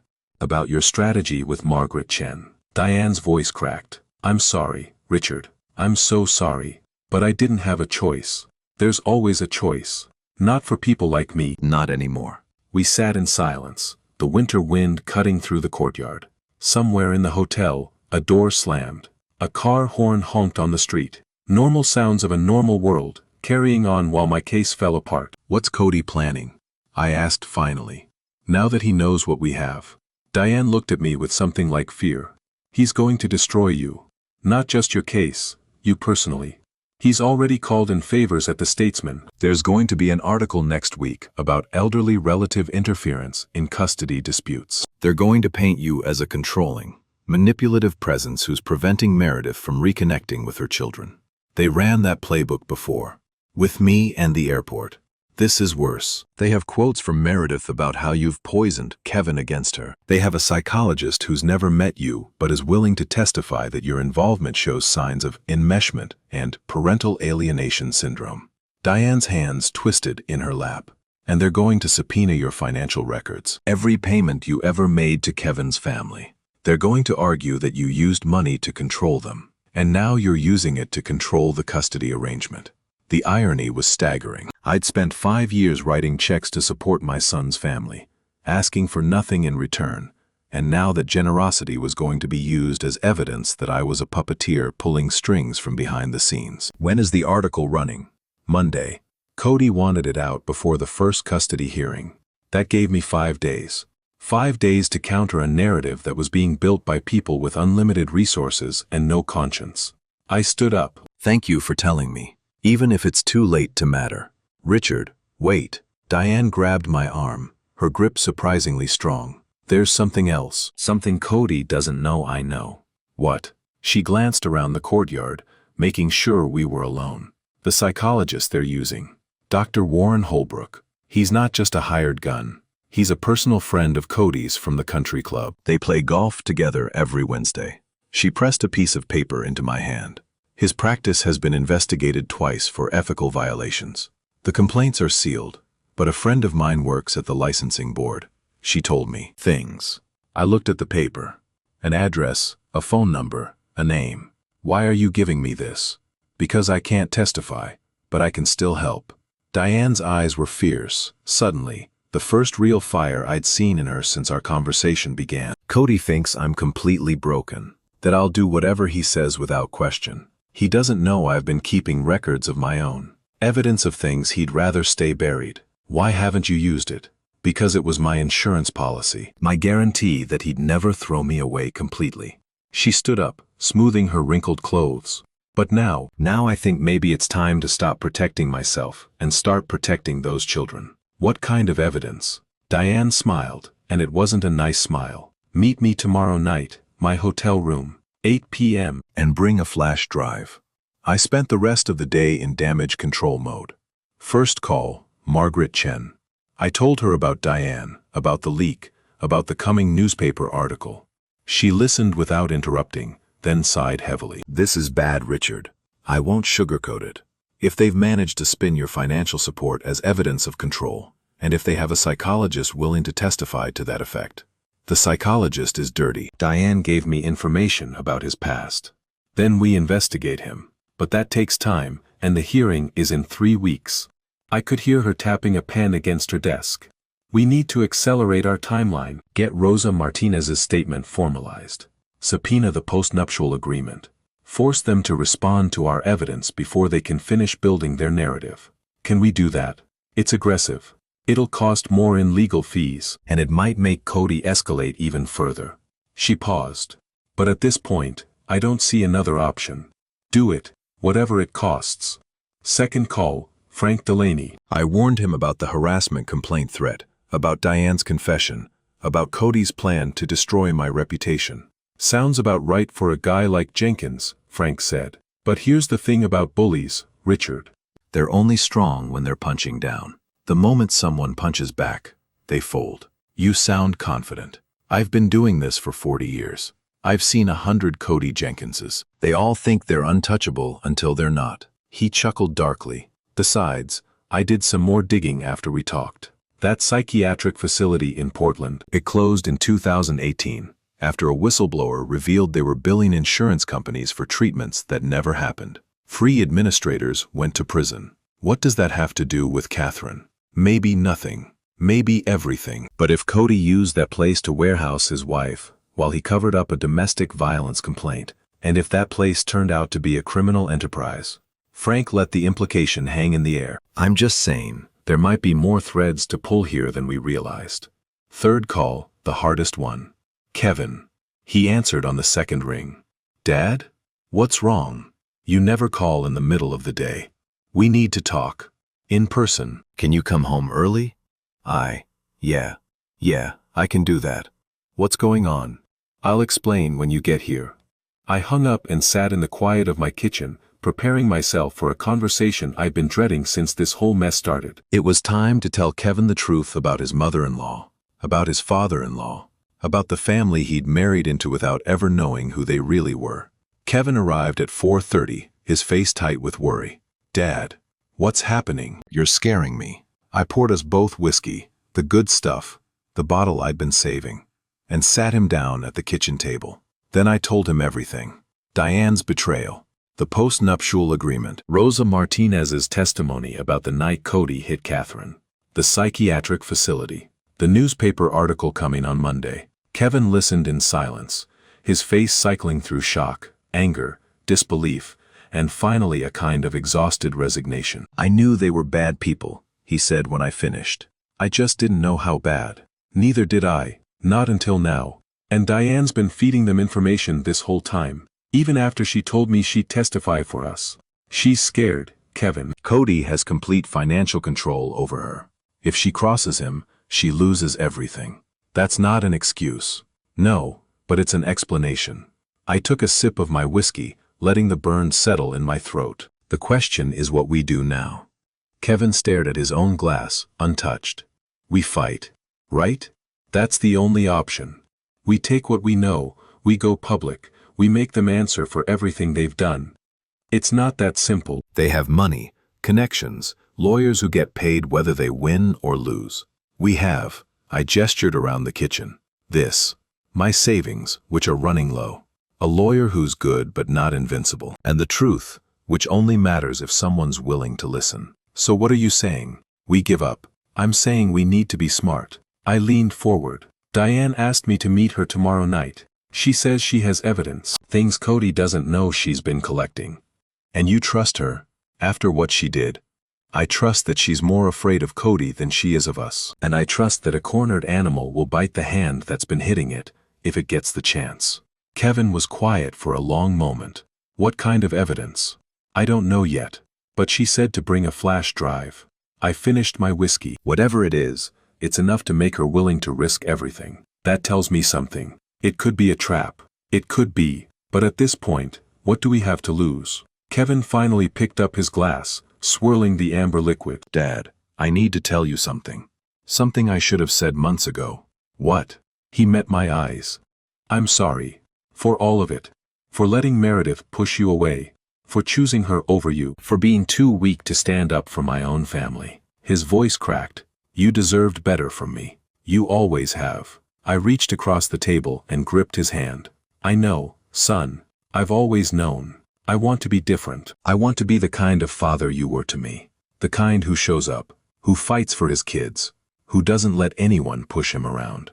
He squeezed my hand back. Whatever happens with this case, I want you to know you're the best man I've ever known. And I'm going to spend the rest of my life trying to be worthy of that. I felt tears prick my eyes, the first time I cried since Patricia died. You already are, Kevin. You just needed to believe it. We sat there in the kitchen, father and son, holding hands across a table scattered with legal documents and half-empty whiskey glasses. Tomorrow, I would meet Diane and find out what secrets she'd been hiding. Next week, we would face the first custody hearing. But tonight, for this one moment, we were just family. And that was enough. The next evening, I knocked on Diane's hotel room door at exactly 8 p.m. She answered immediately, as if she'd been standing there waiting. She looked better than yesterday, showered, dressed in clean clothes, her eyes clear and determined. "Richard, thank you for coming. What do you have for me?" She stepped aside to let me in. The room was modest by Grove standards, a king bed, a desk, a window overlooking the city lights. On the desk sat an old laptop, a stack of manila folders, and a USB hard drive. 40 years of marriage, Diane said, closing the door behind me. 40 years of watching Cody lie, cheat, manipulate, and hurt anyone who got in his way. I couldn't stop him, but I could document. Every email I could access. Every receipt. Every late-night phone call he thought I didn't hear. She handed me the hard drive. It's all on there. Bank transfers to women I'm sure weren't business contacts. Payments to people who made problems disappear. Correspondence with Harris and Greg going back 15 years, including discussions about how to handle the situation in 2011. I stared at the device in my hand, feeling its weight. Why now? Why are you giving me this? Diane walked to the window, her back to me. Because I'm dying, Richard. The words hung in the air like smoke. What? Pancreatic cancer, stage 4. The doctors found it 2 months ago. She turned to face me, her expression calm. I have maybe 6 months. Maybe less. I'm sorry. I had no idea. No one does. I haven't told Cody. I haven't told Meredith. She smiled faintly. It's funny. I spent 40 years being afraid of what Cody would do if I left him. And now the universe is doing it for me. Diane, let me finish. She sat on the edge of the bed, suddenly looking very small. I wasn't a good mother. I know that. I let Cody shape Meredith into someone cold and calculating because I was too weak to intervene. I watched my daughter become a worse version of me, and I did nothing. She met my eyes. But I can do something now. I can make sure Emma and Oliver don't grow up in that same darkness. I can give you the tools to stop Cody once and for all. What about the money? The trust fund? What good is $500,000 if I'm dead? Diane laughed, a sharp sound with no humor in it. Cody can keep his money. I'm buying something more valuable with my last months. What's that? Redemption. She stood up, walked to the desk, and picked up the stack of manila folders. These are printed copies. Originals are on the hard drive. I've organized everything by date and category. The most damaging material is flagged with red tabs. I took the folders, flipping through the first few pages. Financial records, emails, photographs of bruises on Catherine's arms. Dated and annotated. It was everything we needed. Margaret Chen will want to verify all of this, I said. Chain of custody, authentication. I'll give a sworn statement, on camera, if you want. I'll testify in court, if I live long enough to see the hearing. Diane's voice was steady. Cody thinks I'm his puppet. He's about to find out. I have teeth. I set down the folders and looked at her. Really looked at her. For the first time since we'd met. Why should I believe you? After everything. You shouldn't. You have every reason not to. She shrugged. But ask yourself this. What do I have to gain by lying now? I'm dying. My daughter hates me. My grandchildren don't know me. The only legacy I can leave is the truth. She walked to the door and opened it. Take the evidence. Use it however you need to. And when this is over, tell Emma and Oliver.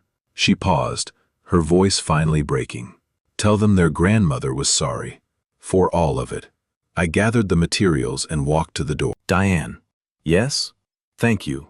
She smiled, a real smile, the first genuine one I'd seen from her.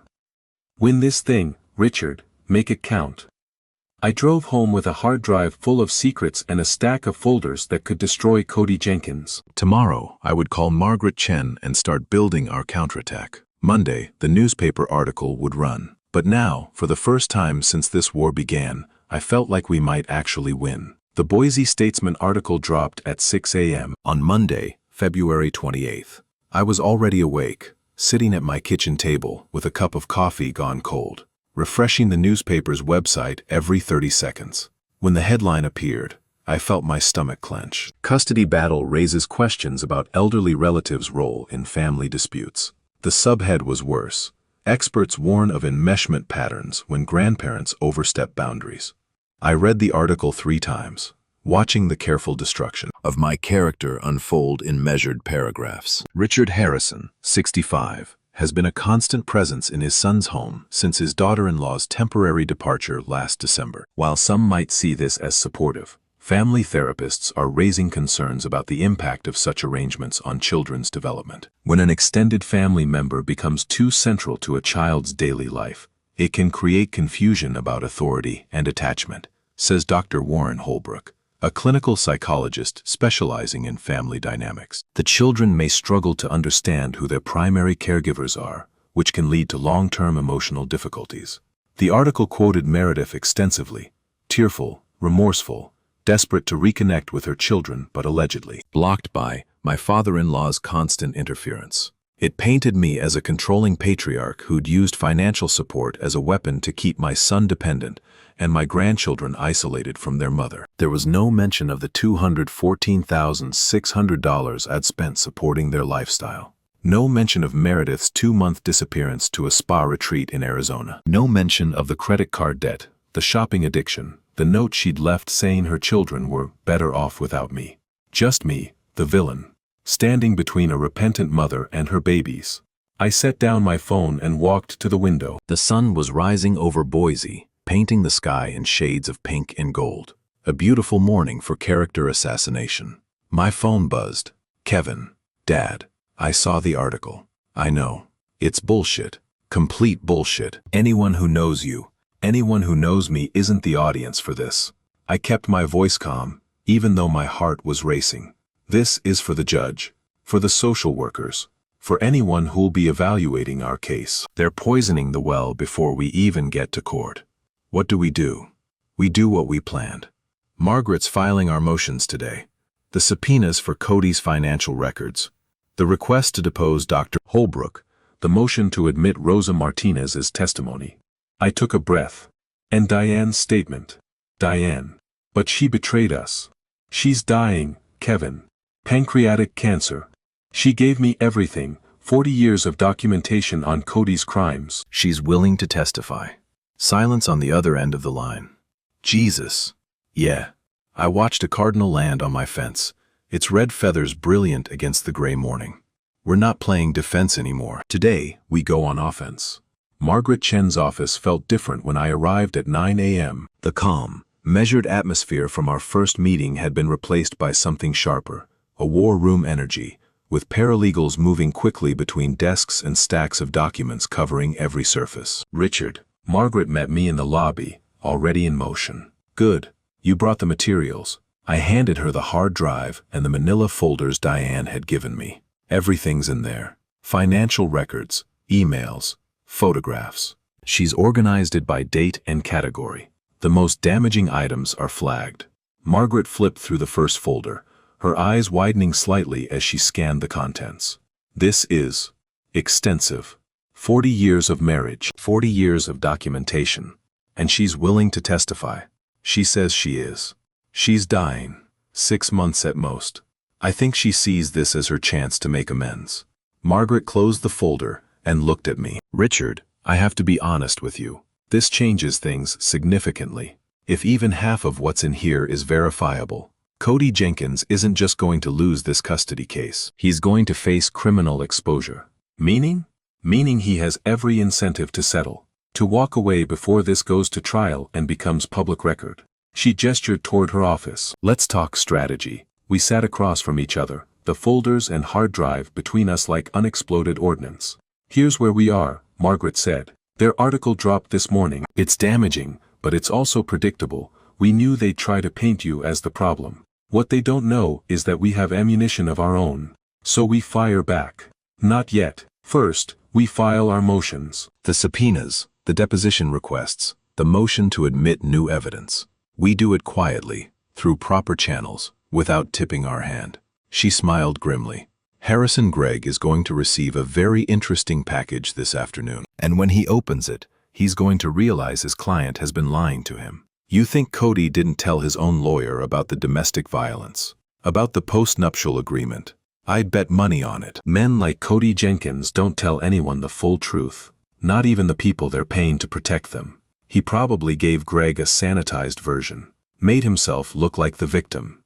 Margaret leaned back in her chair.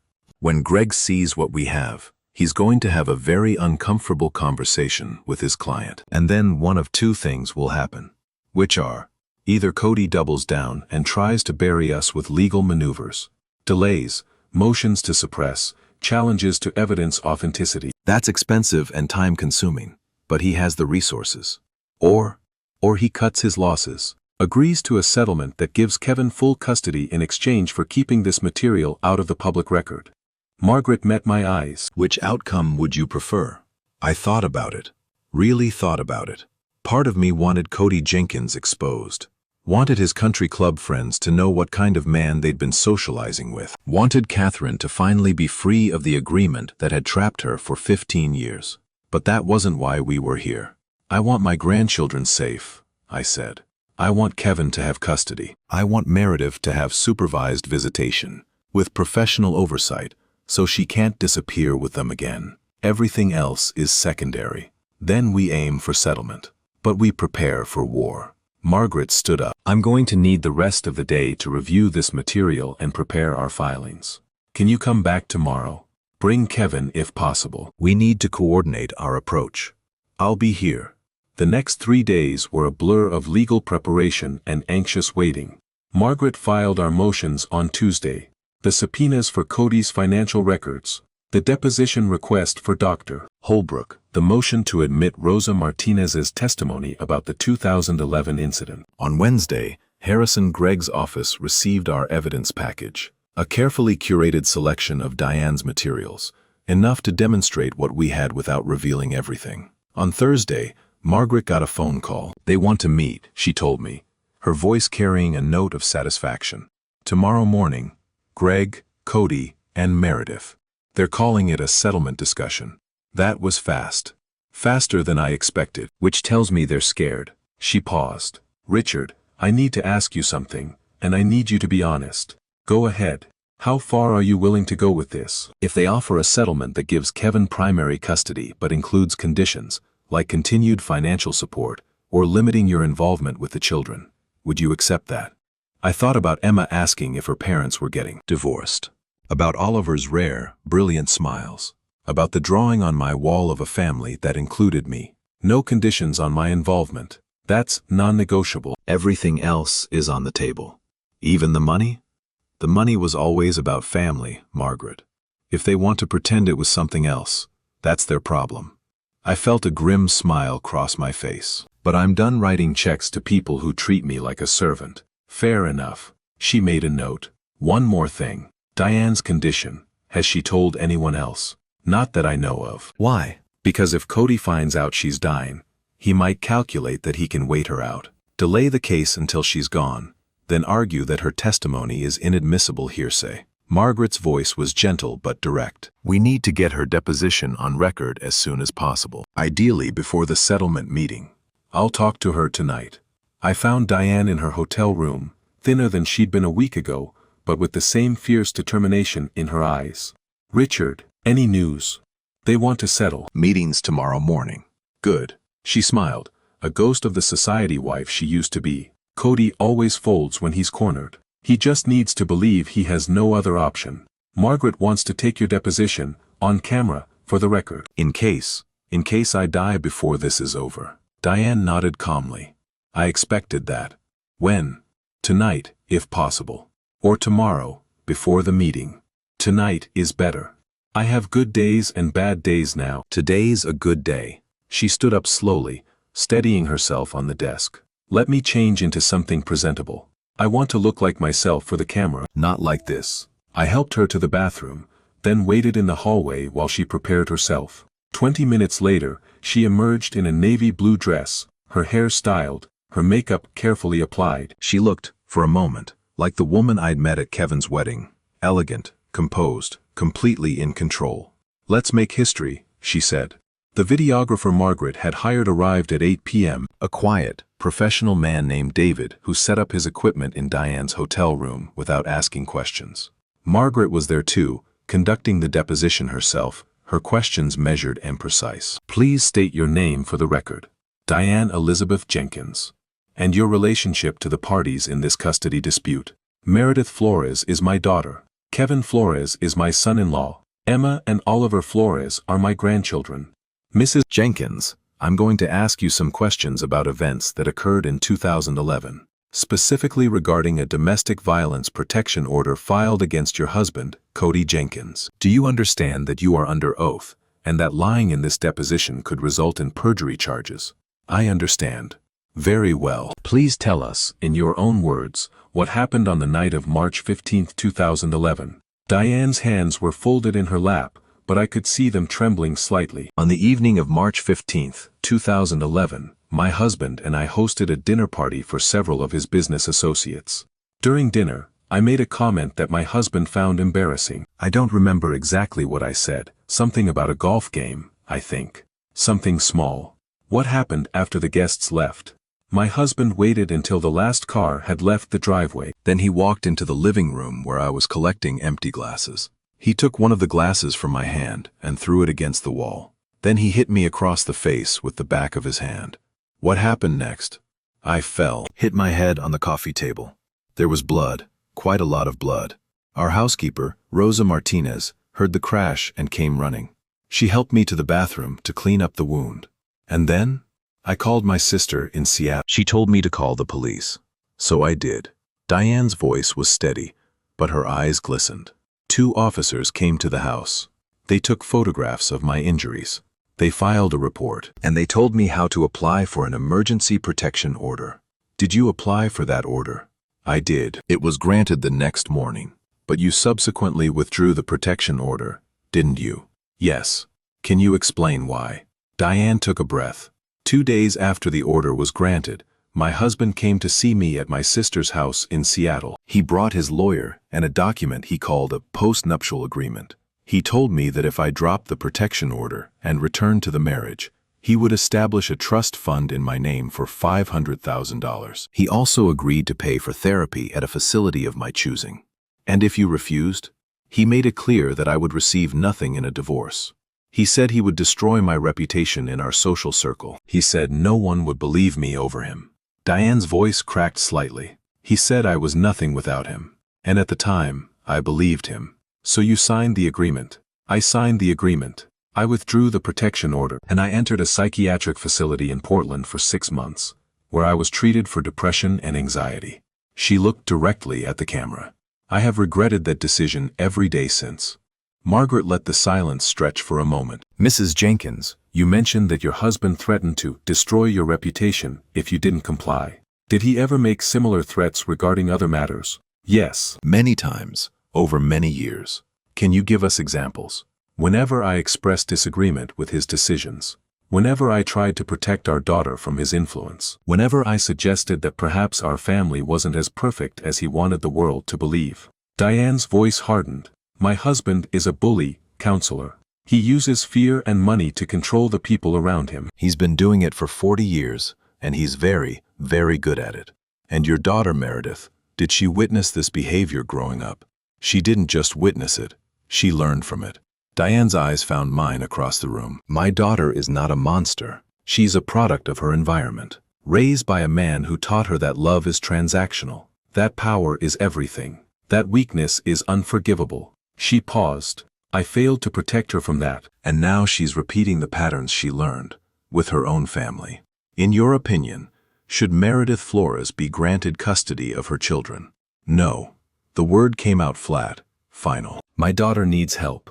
Real help, not the spa retreat nonsense she's been indulging in. Until she addresses the damage that was done to her, she's not capable of being the mother those children deserve. And your husband, should he have contact with Emma and Oliver? Absolutely not. Diane's voice rose for the first time. Cody Jenkins should never be alone with those children. He's not safe. He never has been. Margaret nodded, making a note. Thank you, Mrs. Jenkins. I have no further questions at this time. The videographer stopped recording. The red light blinked off, and Diane, finally, allowed herself to cry. I sat with her for an hour after Margaret and David left, holding her hand while she wept. For herself, for her daughter, for the 40 years she'd lost to fear. "Thank you," she said finally, her voice raw. "Thank you for listening. Thank you for speaking." She squeezed my hand. "Win this thing, Richard. Make it all mean something." The settlement meeting was scheduled for 10 a.m. at Harrison Gregg's office, a glass tower downtown that screamed money and power. Kevin and I arrived at 9:45, dressed in our best suits, carrying briefcases full of documents we hoped we wouldn't need to use. Margaret was already there, conferring with her paralegal in the lobby. "They're upstairs," she said. "Cody, Meredith, Harrison Gregg, and 2 associates." They looked nervous. Good. We took the elevator to the 17th floor, where a receptionist with perfect hair and a practiced smile led us to a conference room with floor-to-ceiling windows and a view of the mountains. Cody Jenkins sat at the head of the table, his face a mask of controlled rage. Beside him, Meredith looked smaller than I'd ever seen her. Pale, thin, her eyes darting between her father and the door like a trapped animal. Harrison Gregg sat to Cody's right, a stack of papers before him, his expression professionally neutral. "Mr. Harrison, Mr. Harrison," he nodded to Kevin and me. "Miss Chen, thank you for coming." "Let's skip the pleasantries," Margaret said, taking a seat across from him. "Your clients requested this meeting. What are you offering?" Gregg exchanged a glance with Cody. "My client is prepared to agree to joint custody, with primary residence remaining with Mrs. Flores. Mr. Flores would have the children every other weekend and 1 evening per week. Mr. Harrison," he nodded at me, "would be permitted supervised visitation, no more than twice monthly." I felt my jaw tighten, but Margaret held up a hand before I could respond. "That's not acceptable. Ms. Chen, that's not a starting point. That's an insult." Margaret opened her briefcase and pulled out a folder. "Let me explain what we're offering. Mr. Flores receives full custody. Mrs. Flores receives supervised visitation, professional supervision, at a licensed facility, twice weekly. Mr. Harrison's involvement with the children continues unchanged. And Mr. Cody Jenkins is prohibited from unsupervised contact with the minor children." Cody's face went purple. "This is outrageous. You have no grounds." "We have every ground." Margaret slid the folder across the table. "Sworn deposition of Diane Jenkins, recorded last night, documenting the 2011 domestic violence incident, the postnuptial agreement used to silence her, and the psychiatric facility where she was effectively warehoused while you cleaned up your mess." Gregg flipped through the pages, his face going pale. "We also have testimony from Rosa Martinez, your former housekeeper, who witnessed the assault. We have financial records showing payments to women who weren't business contacts. We have emails discussing how to handle your wife's protection order." Margaret's voice was ice. "Would you like me to continue?" Cody stood up so fast his chair crashed against the wall. "This is blackmail." "No, Mr. Jenkins. This is evidence. The question is whether you like it presented in open court, where it becomes public record, or whether we can reach an agreement that keeps your secrets buried." Margaret folded her hands. "Your choice." The room was silent except for the hum of the building's ventilation system. Meredith spoke first. "Daddy." Her voice was small, childlike. "What is she talking about? What happened in 2011? Nothing. Nothing happened. These people are lying. Your mother's deposition is right there," Margaret said gently. "You can read it yourself." Meredith reached for the folder. Cody grabbed her wrist. "Don't. Let go of me." For the first time, I heard steel in her voice. "Let go of my arm, Daddy." Cody released her, his face twisted with something that might have been fear. Meredith read the first page, then the second. By the third, tears were streaming down her face. "You hit Mom. It was complicated." "You don't understand. You hit her, and then you paid her to shut up about it, and you sent her to a mental hospital." Meredith's voice rose. "All those years, you told me she was weak, that she couldn't handle the pressure of being your wife, that I needed to be stronger than her. And the whole time, you were the monster." "Meredith, don't." She stood up, the folder clutched to her chest.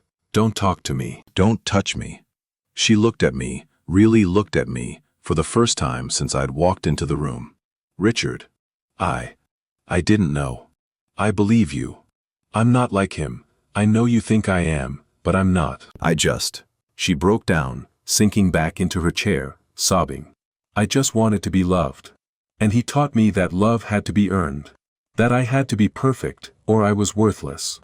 The room felt different suddenly. The battle lines that had seemed so clear were blurring, shifting. I looked at my son's wife, this woman I blamed for so much, and I saw, for the first time, the frightened child she'd once been. Raised by a man who hit his wife and paid her to keep quiet. Taught that power was the only currency that mattered. She wasn't a monster, she was broken. And broken people, sometimes, could be healed. Kevin, I said quietly. My son looked at me, then at Meredith, then back at me. I know, he said. I know. He walked around the table and knelt beside his wife. Look at me. She looked up, her face a wreck of tears and running makeup. We can figure this out. But you have to let me help. You have to stop pushing everyone away. He took her hands. Can you do that? I don't know how. Then we'll learn together. Cody Jenkins watched this scene with an expression I couldn't read. This is ridiculous, he said finally. Harrison, tell them. Mr. Jenkins. Harrison Gregg's voice was quiet, but firm. I think it would be best if you and I spoke privately. Now. The two men left the conference room. Through the glass walls, I could see them in heated discussion. Cody gesturing wildly, Gregg shaking his head. Margaret caught my eye and smiled. I think we're going to get our settlement. The settlement took 3 more hours to negotiate. Harrison Gregg, to his credit, was a professional. Once he understood the full scope of what we had on his client, he stopped fighting and started deal-making. Cody Jenkins sat in silence through most of it, his face a mask of barely contained fury, watching his empire of control crumble one clause at a time. The final terms. Kevin received primary custody of Emma and Oliver. Meredith received supervised visitation, 2 sessions per week at a licensed family therapy center, with the possibility of expanded access after 6 months of demonstrated stability and consistent participation in individual therapy. Cody Jenkins was prohibited from unsupervised contact with the children. He could attend birthday parties and holidays, but only with other adults present, and only if Kevin approved in advance. My involvement was explicitly protected. The settlement included language recognizing my significant and positive role in the children's lives and prohibited any future attempts to limit my access through legal action. And Diane's evidence stayed sealed. Not destroyed, that was my condition, but locked away. To be released only if Cody violated the terms of the agreement. This is extortion, Cody said as he signed the final page.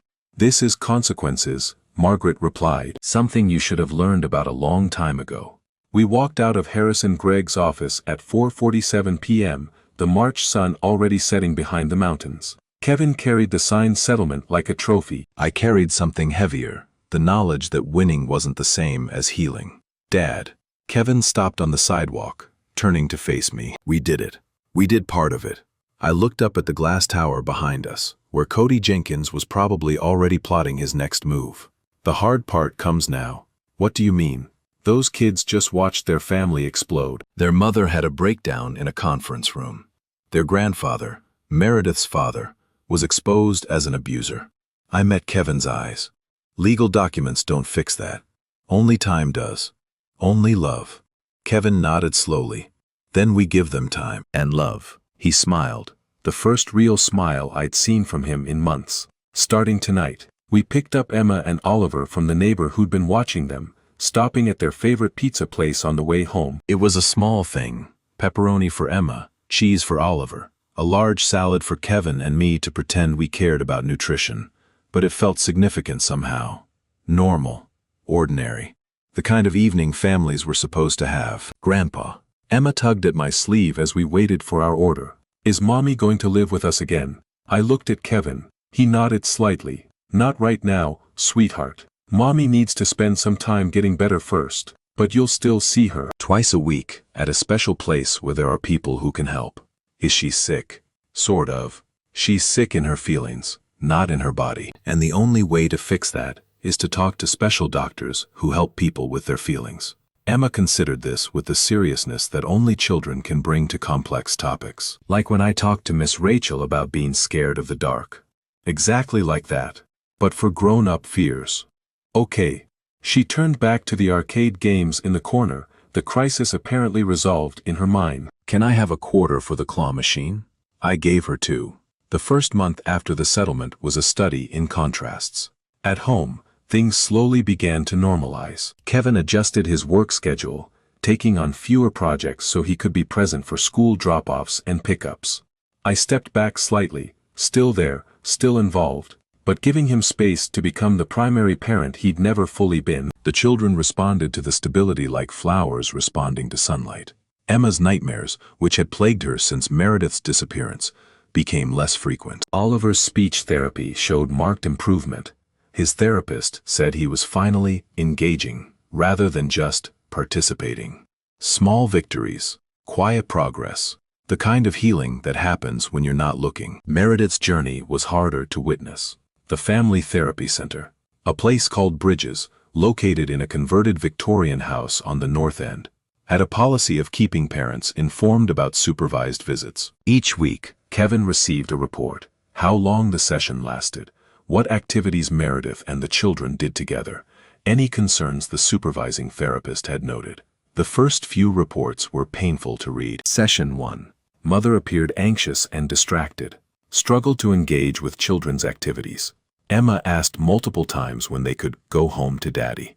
Oliver refused to make eye contact. Session 2. Mother brought gifts, toys, that were deemed inappropriate for the supervised setting.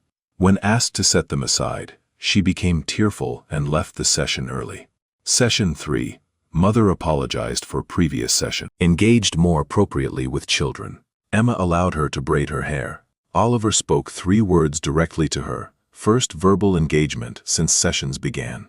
Kevin showed me the reports each week, his face tight with conflicting emotions. I don't know how to feel about this, he admitted one night after the children were asleep. Part of me wants her to fail, wants to be proven right that she's not capable of being a mother. And the other part remembers why I married her in the first place. Before Cody's influence took over, before she became so obsessed with image and control. He stared into his whiskey. She wasn't always like this, Dad. When we first met, she was funny, warm. She used to laugh at herself. What happened? Her father happened. Every time she showed vulnerability, he criticized her. Every time she made a mistake, he reminded her of it for years. She learned to build walls because the alternative was being destroyed.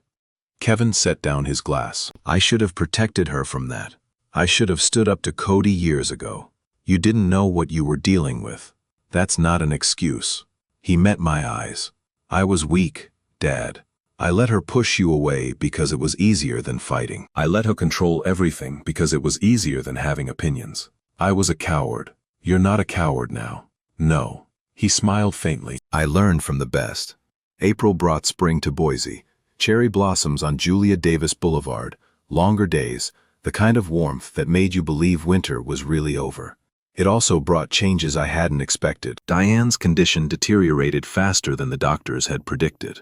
By mid-April, she was in hospice care at a facility in the foothills, surrounded by mountains she'd always loved but never had time to enjoy. I visited her every few days, bringing flowers and news about the children. She was too weak for long conversations, but she listened with her eyes closed, a smile ghosting across her lips when I described Emma's latest adventures or Oliver's newest words. Tell me about the birthday party, she whispered one afternoon in late April.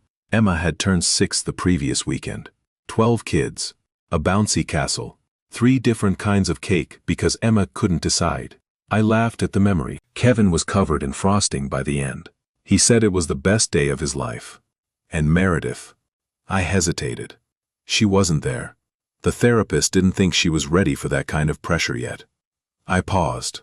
But she sent a gift. A handwritten letter, actually, telling Emma how much she loves her, how proud she is, how she's working hard to get better so they can spend more time together. Diane's eyes opened, glistening. She's trying. My daughter is actually trying. She is. I didn't think. Diane's voice trailed off. I thought she was too far gone. Too broken by what Cody did to her. To both of us. People surprise you sometimes. They do. She reached out and touched my hand, her fingers fragile as bird bones. Thank you, Richard, for not giving up on her. Even when she gave you every reason to. I didn't do it for her. I did it for Emma and Oliver. I know, but it helped her anyway. Diane closed her eyes again. That's how grace works. It flows through the cracks in our defenses, whether we want it to or not. I sat with her until she fell asleep, then drove home through streets dappled with spring sunlight. Grace, she'd called it. I wasn't sure I believed in grace. But I believed in family. And sometimes, that had to be enough. Diane died on May 3rd, at 4:17 in the morning, with Meredith holding her hand. It was the first time Meredith had been allowed outside the supervised visitation setting.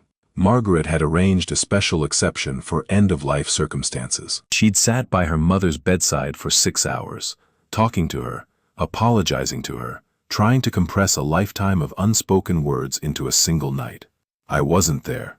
That moment belonged to them alone. But I was there for the funeral. It was a small service. Diane had outlived most of her friends, or at least the friends who'd stuck by her after Cody's fall from grace. The scandal had spread through Boise's social circles like wildfire.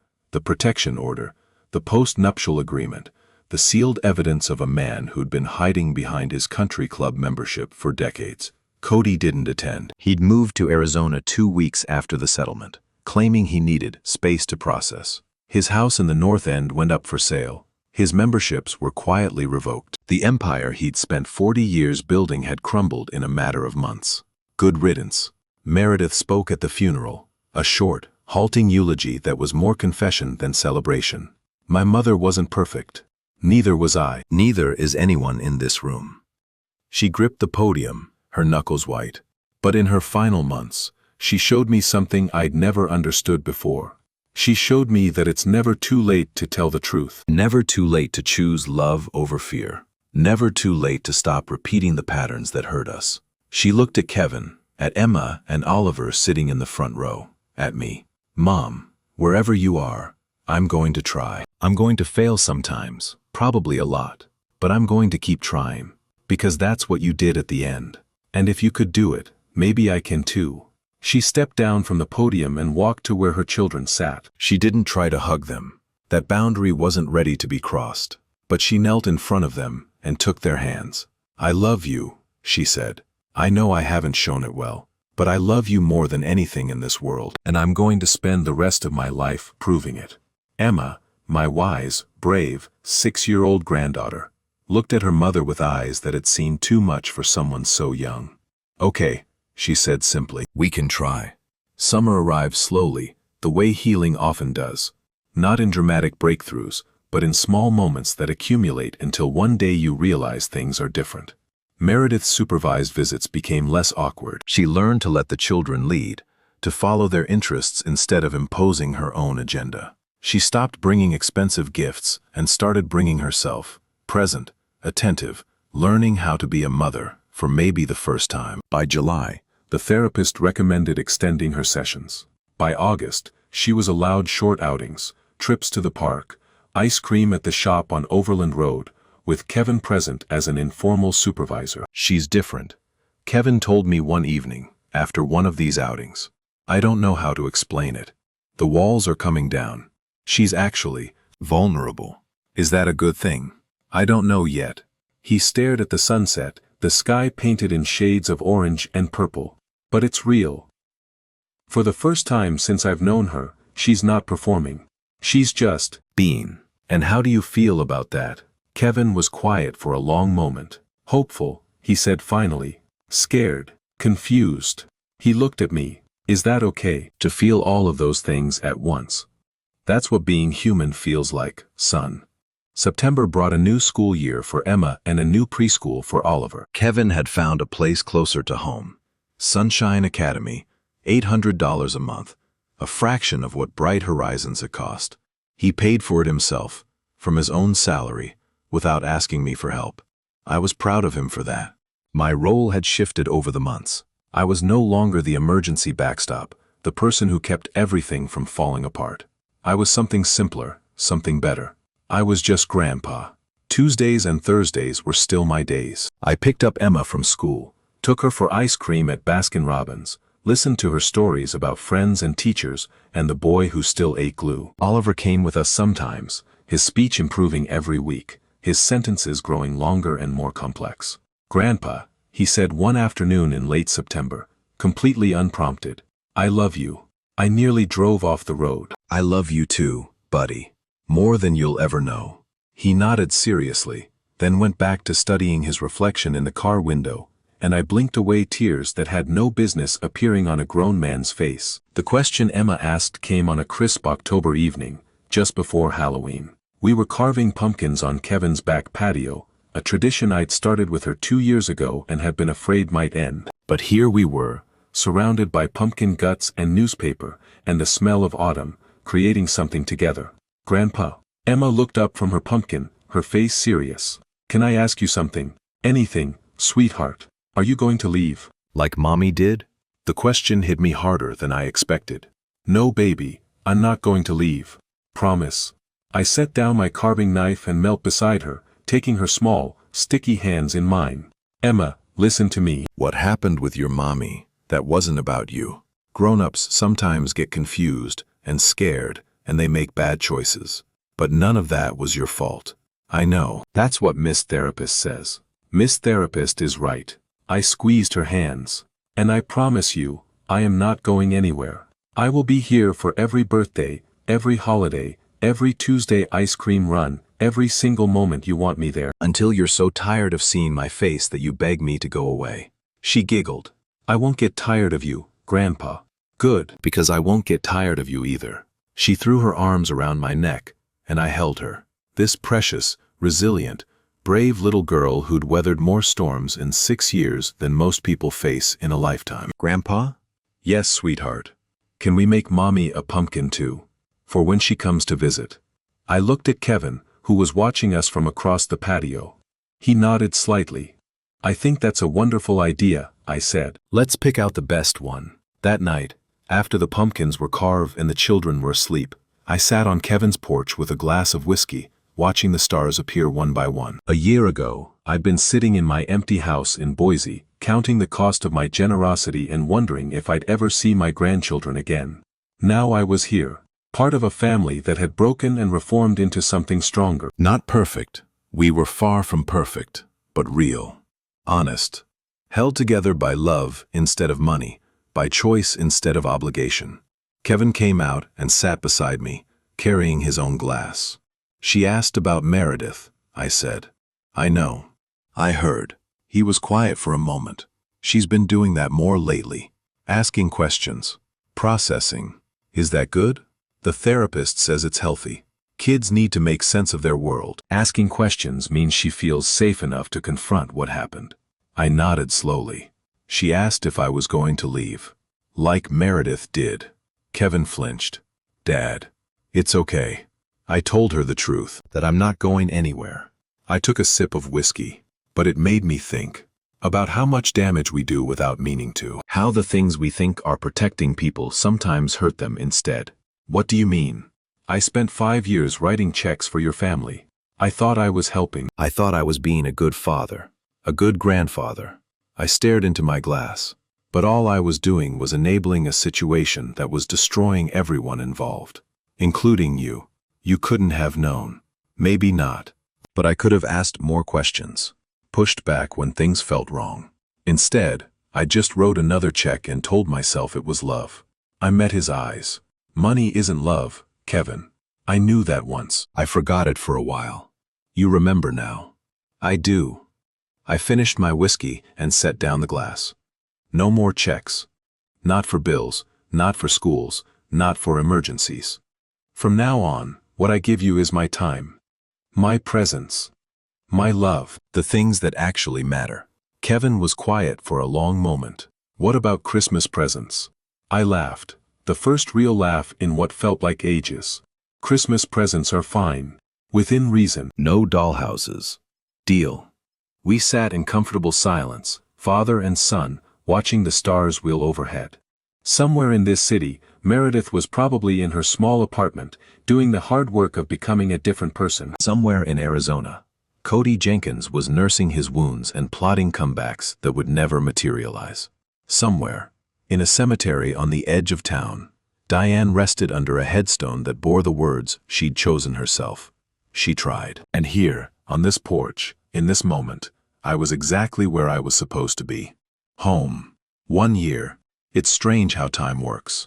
When you're in the middle of a crisis, every day feels like a week, every week like a month. The hours crawl by, heavy with uncertainty and fear. But then you look up, and suddenly a year has passed, and you're not the same person who started walking down that dark road. I wasn't the same person, neither was Kevin, neither were the children. And neither, remarkably, was Meredith.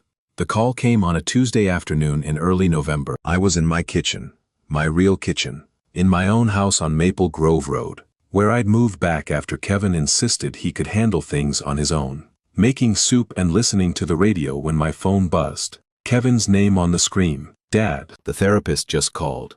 They're recommending unsupervised visits. I set down my ladle, letting the words sink in. When?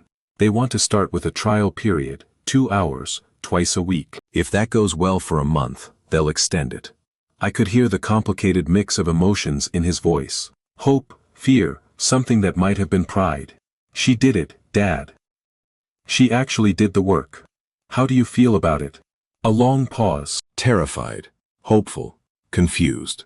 He laughed softly. Remember when you told me that's what being human feels like? I remember. You were right. Another pause. There's something else. Meredith wants to talk to you. Directly. She asked if you'd be willing to meet her for coffee. I looked out my kitchen window at the November sky, gray and heavy with the promise of early snow. Tell her yes. We met at a coffee shop downtown, neutral territory, the same place I'd met Diane over a year ago, back when I was still trying to understand who my enemies were. Meredith was already there when I arrived, sitting at a corner table with her hands wrapped around a cup of tea. She looked different than I'd ever seen her. Not the polished society wife, not the desperate woman who'd shown up on my doorstep begging for school tuition, not the broken figure who'd sobbed through her mother's deposition.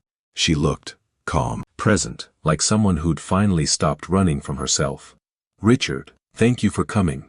I sat across from her, ordered a black coffee, waited. I practiced this speech about 100 times, she said, a nervous smile flickering across her face. In therapy, in front of my mirror, in my head while I was trying to fall asleep. And now that you're actually here, I can't remember any of it. Then just say what you need to say. No script. She took a breath. I'm sorry. For everything. For cutting you off from Emma and Oliver. For taking your money while treating you like you weren't good enough for our family. For the newspaper article. For the custody battle. For every moment I made you feel like you were the problem, when you were the only person actually trying to help. The words came out in a rush, like she'd been holding them back behind a dam that had finally broken. I told myself stories about you, Richard. That you were controlling, manipulative, that your financial support came with strings attached. I convinced myself you were the villain because it was easier than looking at myself. She met my eyes. But you weren't the villain. You never were. You were just a father who loved his son and his grandchildren. And I punished you for it. I sipped my coffee, giving myself time to respond. Why? Because you saw through me. From the very first dinner, you looked at me like you knew I was performing. And you were right. I was always performing. For my father, for Kevin, for everyone. The only way I knew how to exist was by being what other people wanted me to be. Her voice cracked slightly. But you didn't want a performance. You wanted something real. And I didn't know how to be real. So I pushed you away instead. And now I'm learning. Slowly, painfully. She laughed softly. My therapist says I have about 30 years of emotional development to catch up on. Apparently, you can't actually grow up when you're raised by a monster. I thought about Cody, about the empire of fear he'd built, about the way he'd shaped his daughter into a weapon pointed at everyone around her. Your father did a lot of damage. He did. But at some point, I have to stop blaming him and start taking responsibility for my own choices. She set down her teacup. I chose to cut you off. I chose to take your money without gratitude. I chose to file for custody and try to erase you from my children's lives. Those were my decisions, and I have to own them. That's growth. That's therapy. She smiled wanly. $600 a week, if you can believe it. But worth every penny.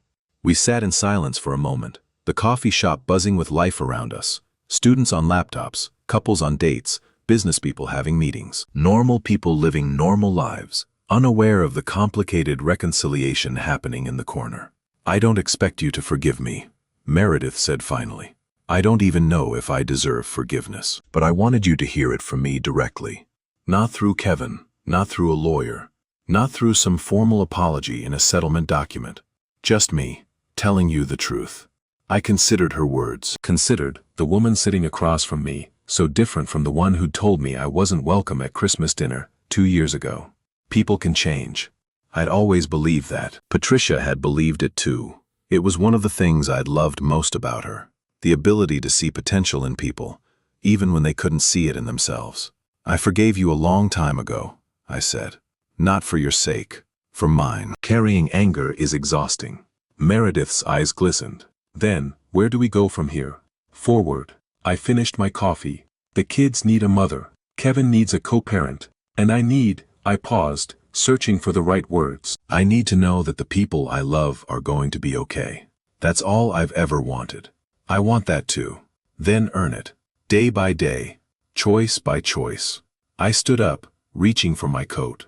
"The unsupervised visits are a good start. Don't waste them." "I won't."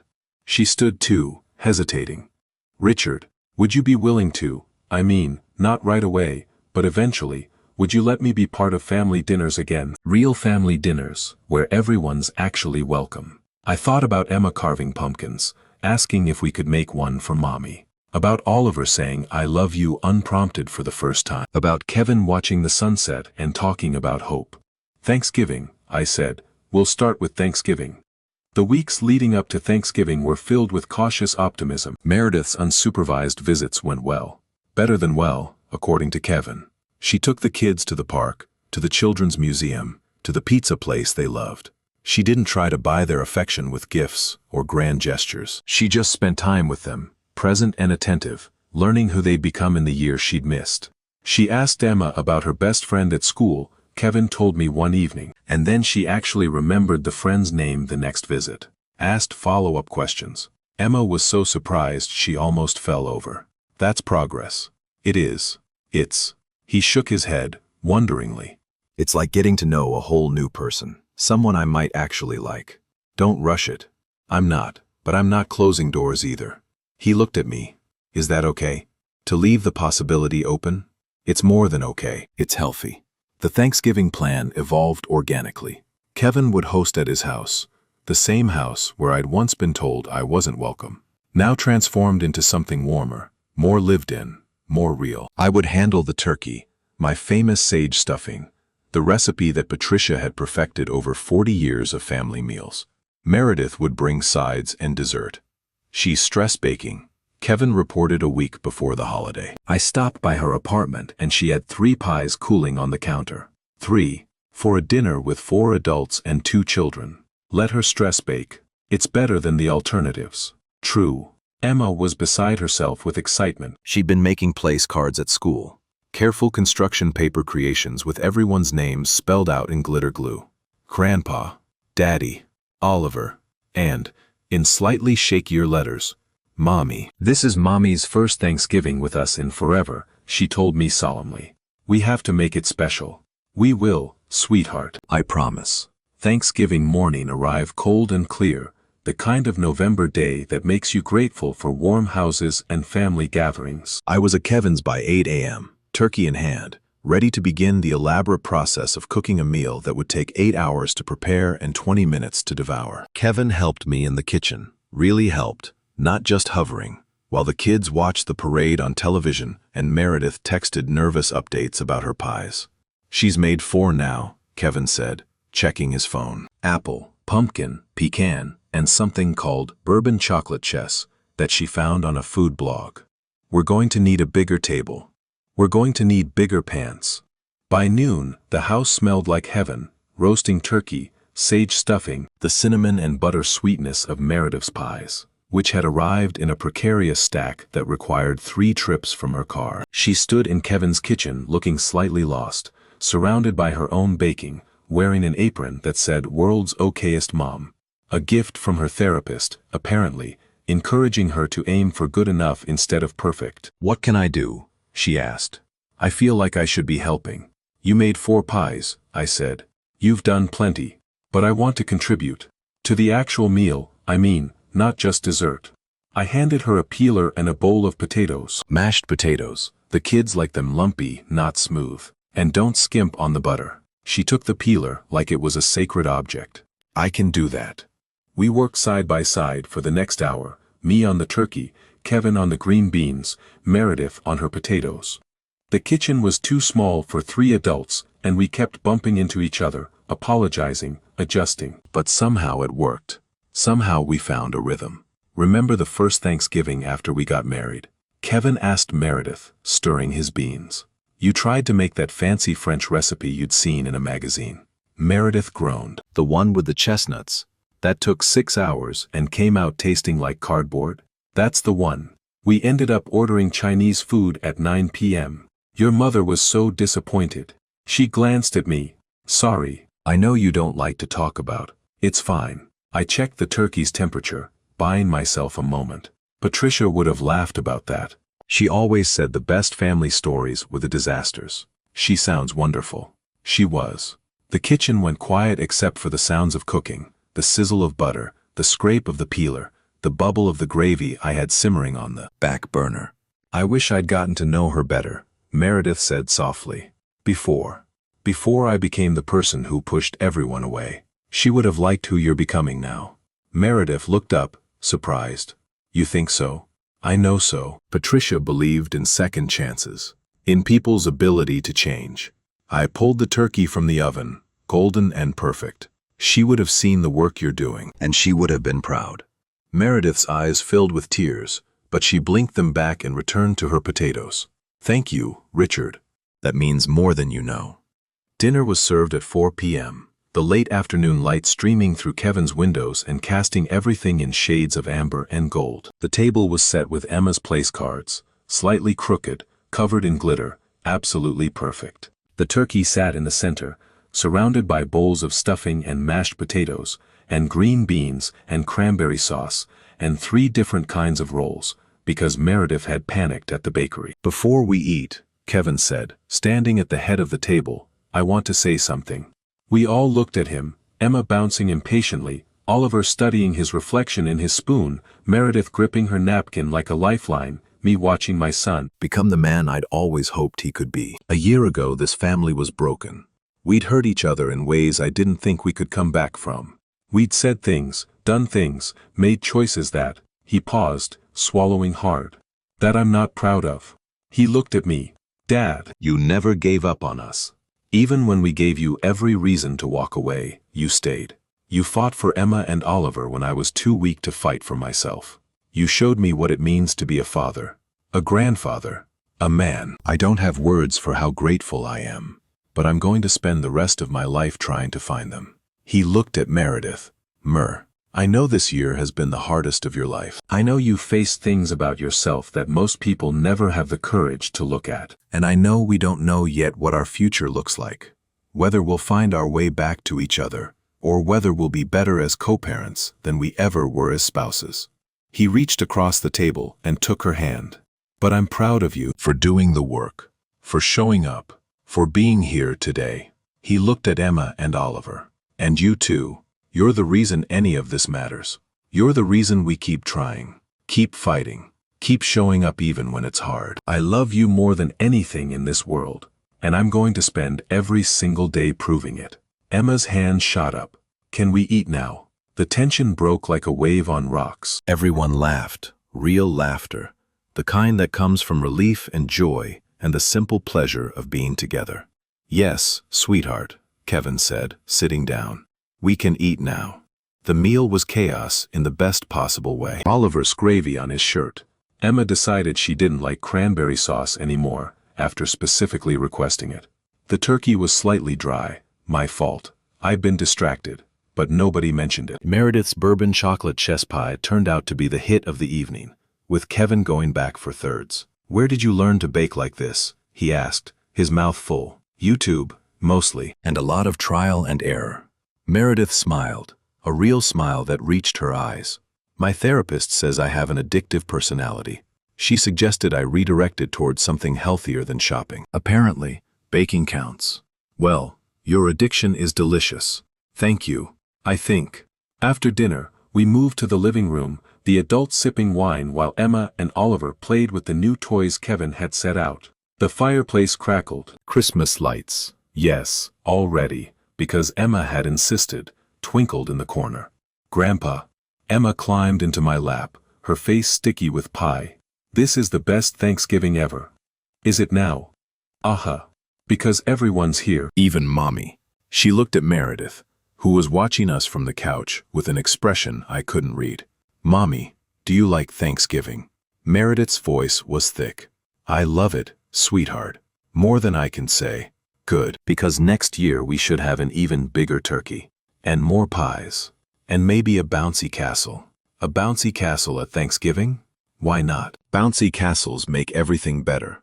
I laughed, holding my granddaughter close, feeling the warmth of her small body against my chest.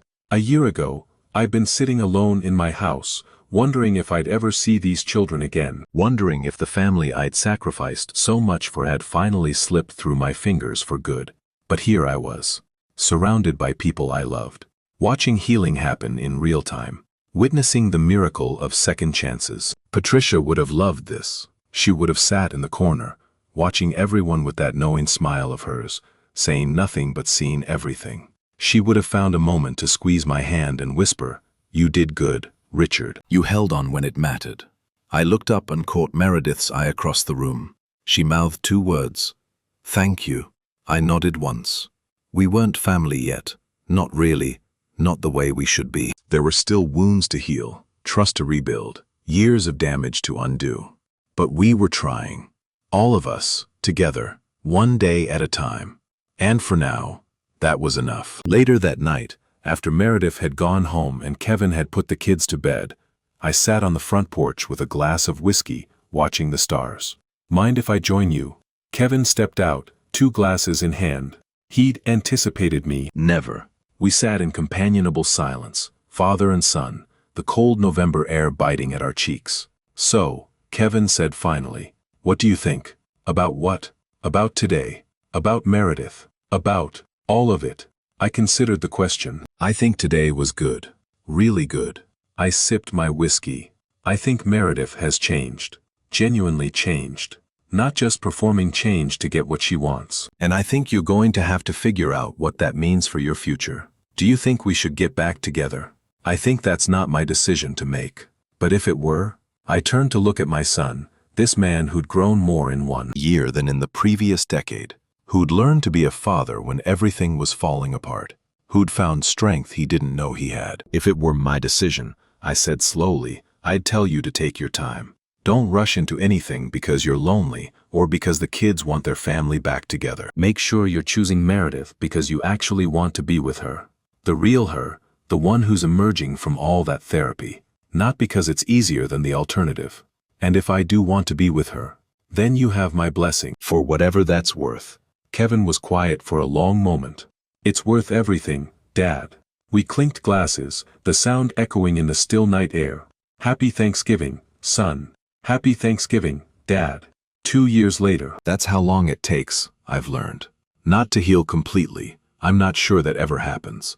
But to reach a place where the wounds have closed, the scars have faded, and you can look back at the darkest times without flinching. 2 years since Meredith walked out on her family. 2 years since I stopped being an ATM and started being a grandfather.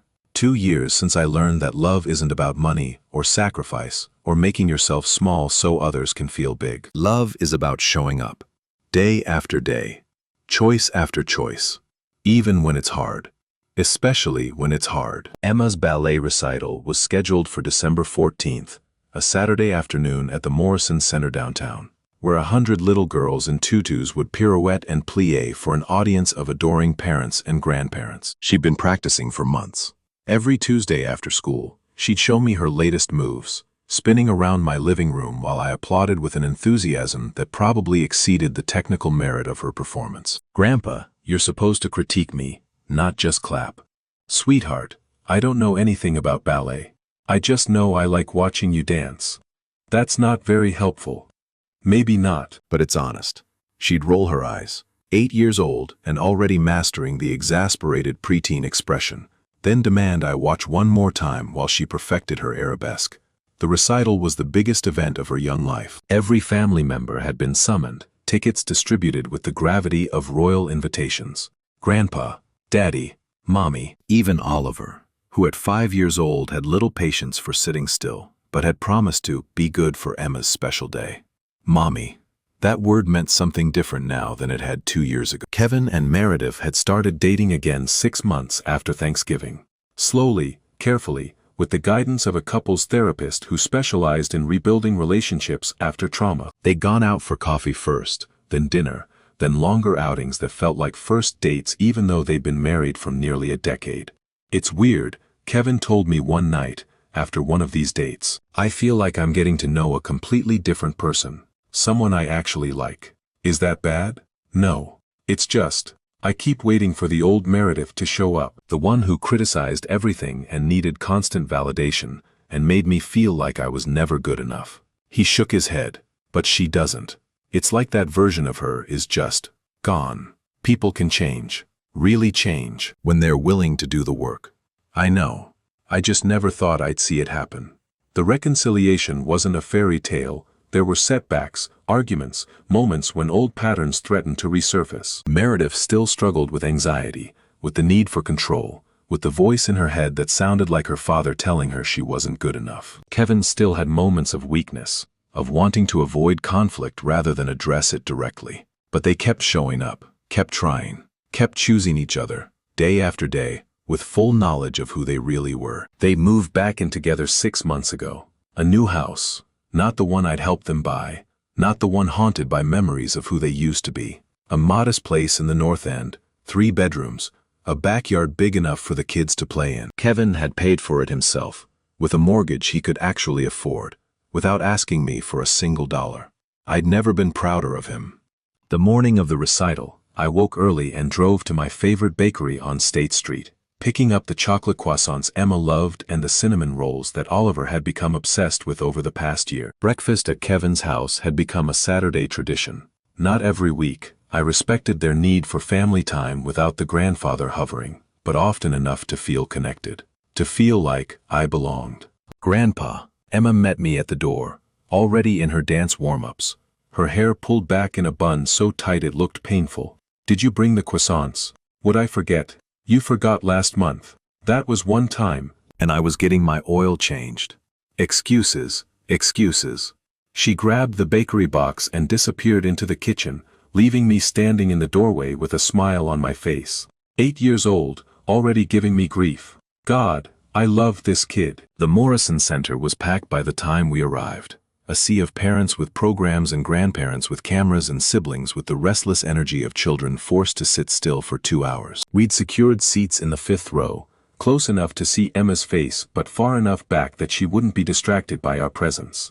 Kevin sat on my left, Oliver on my right, Meredith on Kevin's other side. A family unit, recognizable as such to anyone who looked. I'm nervous, Meredith admitted, clutching her program. Is that crazy? She's the one performing, and I'm the one with sweaty palms. It's not crazy, I said. It means you care. She looked at me, really looked at me, and something passed between us. An acknowledgement of how far we come. Of everything that had happened to bring us to this moment. Thank you, Richard. For being here. For being, she trailed off, searching for words. Family? Yes. Her eyes glistened. Family. The recital began with the youngest dancers, 4-year-olds in pink tutus, more enthusiastic than coordinated, stumbling through a routine that was mostly adorable chaos. The audience cooed appropriately. Oliver watched with intense focus, his brow furrowed in concentration. Grandpa, he whispered. That girl fell down. She did, but she got back up. That's good. Getting back up is important. I looked at my grandson, this serious, thoughtful boy who'd gone from barely speaking to full sentences, from avoiding eye contact to meeting the world head-on. His speech therapist had called him a miracle case. I just called him Oliver. Yes, buddy. Getting back up is the most important thing. Emma's group was third on the program. 12 8-year-olds in lavender leotards, performing a routine set to music from the Nutcracker. I recognized the songs from the countless practice sessions in my living room, the melodies now permanently etched into my memory. The music started. The dancers took their positions. And there was Emma, third from the left, her face a mask of concentration. She was beautiful. Not just the dancing, though she was better than I'd expected, her movements fluid and precise, but the joy radiating from her. The pure, uncomplicated happiness of doing something she loved in front of people who loved her. I glanced down the row at her parents. Kevin was filming on his phone, his face split in a proud grin. Meredith was crying, silent tears streaming down her cheeks, her hand pressed to her heart. This was what we'd fought for, this moment. This family. This child who deserved to grow up surrounded by people who showed up for her. The routine ended. The audience erupted in applause. Emma took her bow, scanning the crowd until she found us. She waved. Not a subtle wave. A full arm, whole body wave that probably violated some rule of ballet etiquette. I waved back. After the recital, we gathered in the lobby for photos, Emma in her costume, Oliver making bunny ears behind her head, the adults arranged in configurations that would have been unthinkable 2 years ago. One more, Kevin said, setting up his phone on a nearby table. Everyone together.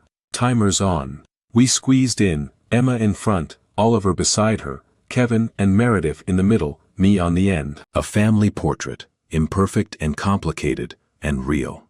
The shutter clicked. The moment was captured.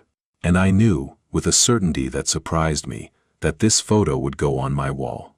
Right next to Patricia's portrait, right next to Emma's childhood drawing of our family. Evidence that we'd made it through. The celebration dinner was at Emma's favorite restaurant, a pizza place in Hyde Park where they let you make your own pies, and the walls were covered with local art. Not fancy, not expensive, but perfect for an 8-year-old who just performed her heart out. I want pineapple and pepperoni, Emma announced, studying the menu with grave seriousness. That's disgusting, Oliver said. You're disgusting. Children, Meredith said, but she was smiling. Let's try to have one meal without insulting each other. But it's fun, Emma protested. It won't be fun when you're grounded. Emma subsided, muttering something about unfair treatment that Kevin and I pretended not to hear. The pizza arrived. The conversation flowed. Oliver told a rambling story about his kindergarten class that took 15 minutes and made no sense, but captivated everyone at the table. Meredith asked Emma about her plans for the spring recital. Kevin and I discussed the Boise State football team's chances in their upcoming bowl game. Normal. Ordinary. The kind of evening families have all the time, without realizing how precious it is. At one point, Emma leaned against my arm, her eyes drooping. Tired, sweetheart. Dancing is hard work. It is. But you did great. Thanks, Grandpa. She yawned. Grandpa. Yes. I'm glad you never left. Like Mommy did that one time. I felt Meredith stiffen across the table. Kevin's hand found hers under the tablecloth. I'm not going anywhere, sweetheart. I promised, remember. I remember. She snuggled closer. And Mommy's not going anywhere either. She promised too. That's right, Meredith said, her voice thick. I promised. Good. Emma closed her eyes, apparently satisfied that the adults in her life had been sufficiently held to account. Because our family is better when everyone's here. I looked around the table. At Kevin, who'd grown into the father I'd always known he could be. At Meredith, who'd climbed out of the pit her own father had dug for her. At Oliver, studying his pizza with the same intensity he brought to everything. At Emma, half asleep against my arm, trusting us to carry her home. Our family is better when everyone's here.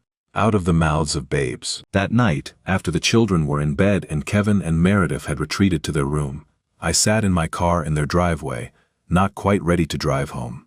The house glowed with warm light. Through the windows, I could see the remnants of the day. Emma's ballet bag on the couch. Oliver's toys scattered across the floor. The general chaos of a home where children live and parents love and life happens in all its messy glory. I thought about everything that had brought us here. The $214,600 I'd given them over 5 years. The Christmas dinner I'd been banned from. The newspaper article that tried to destroy my reputation. The custody battle that nearly tore us apart. Diane's deathbed confession. Rosa Martinez's testimony. Cody Jenkins's fall from grace. All of it, every dollar, every tear, Every moment of anger and despair had led to this. A family, imperfect but whole. Children who were loved. A son who'd found his strength. A daughter-in-law who'd found her humanity. And me, 67 years old, sitting in my car in the December cold, learning what I should have known all along. Family isn't about money. It's not about sacrifice or martyrdom or making yourself small so others can feel comfortable. Family is about showing up, even when it's hard. Especially when it's hard. It's about setting boundaries that protect your dignity while leaving room for grace. It's about forgiveness that doesn't mean forgetting, and love that doesn't mean being a doormat. Patricia knew this. She'd tried to tell me, in her gentle way, for 40 years of marriage. I'd always nodded along, thinking I understood, but I hadn't. Not really. I understood now. I started the car and pulled out of the driveway, heading home through streets I'd driven 1,000 times. The Christmas lights were up in every neighborhood, twinkling against the darkness, promising warmth and celebration and the turning of another year. My house on Maple Grove Road was quiet when I arrived. No children's laughter, no family chaos, no one waiting for me at the door. Just the peaceful solitude of a man who'd learned to be alone without being lonely. I made myself a cup of tea, settled into my favorite armchair, and looked at the photos on my wall. Patricia, smiling from our wedding day, young and beautiful and full of hope for a future that had been cut too short. Emma's crayon drawing of our family, the one she'd made in kindergarten, with me standing right beside her, holding hands. The new photo from today's recital. All of us together, crowded into the frame, imperfect and beautiful and real. We did it, Patricia, I said to the empty room. We made it through. No answer came, of course. But I could imagine her response, that gentle laugh, that knowing smile, the squeeze of her hand that always said more than words. You were always going to make it through, Richard. You just had to believe it. I raised my teacup in a toast to her memory, to the family we'd built, to the future stretching out before us like an unwritten story. To second chances, I said, and to showing up. The house was quiet. The night was still. And for the first time in years, I felt completely at peace. If you're listening to this story, maybe you're going through something similar. Maybe someone in your family has taken advantage of your generosity. Maybe you've been cut off from people you love. Maybe you're wondering if standing up for yourself is worth the cost. I'm here to tell you, it is. Not because you'll get revenge. Not because the people who hurt you will suddenly see the error of their ways. But because you deserve to be treated with dignity. Because your love is worth more than their convenience. Because sometimes the only way to save a family is to let it break, so it can rebuild into something stronger. My name is Richard Harrison. I'm 67 years old. I have 2 grandchildren who think I hung the moon, a son who finally learned to be a man, and a daughter-in-law who climbed out of darkness to stand in the light. It took money. It took time.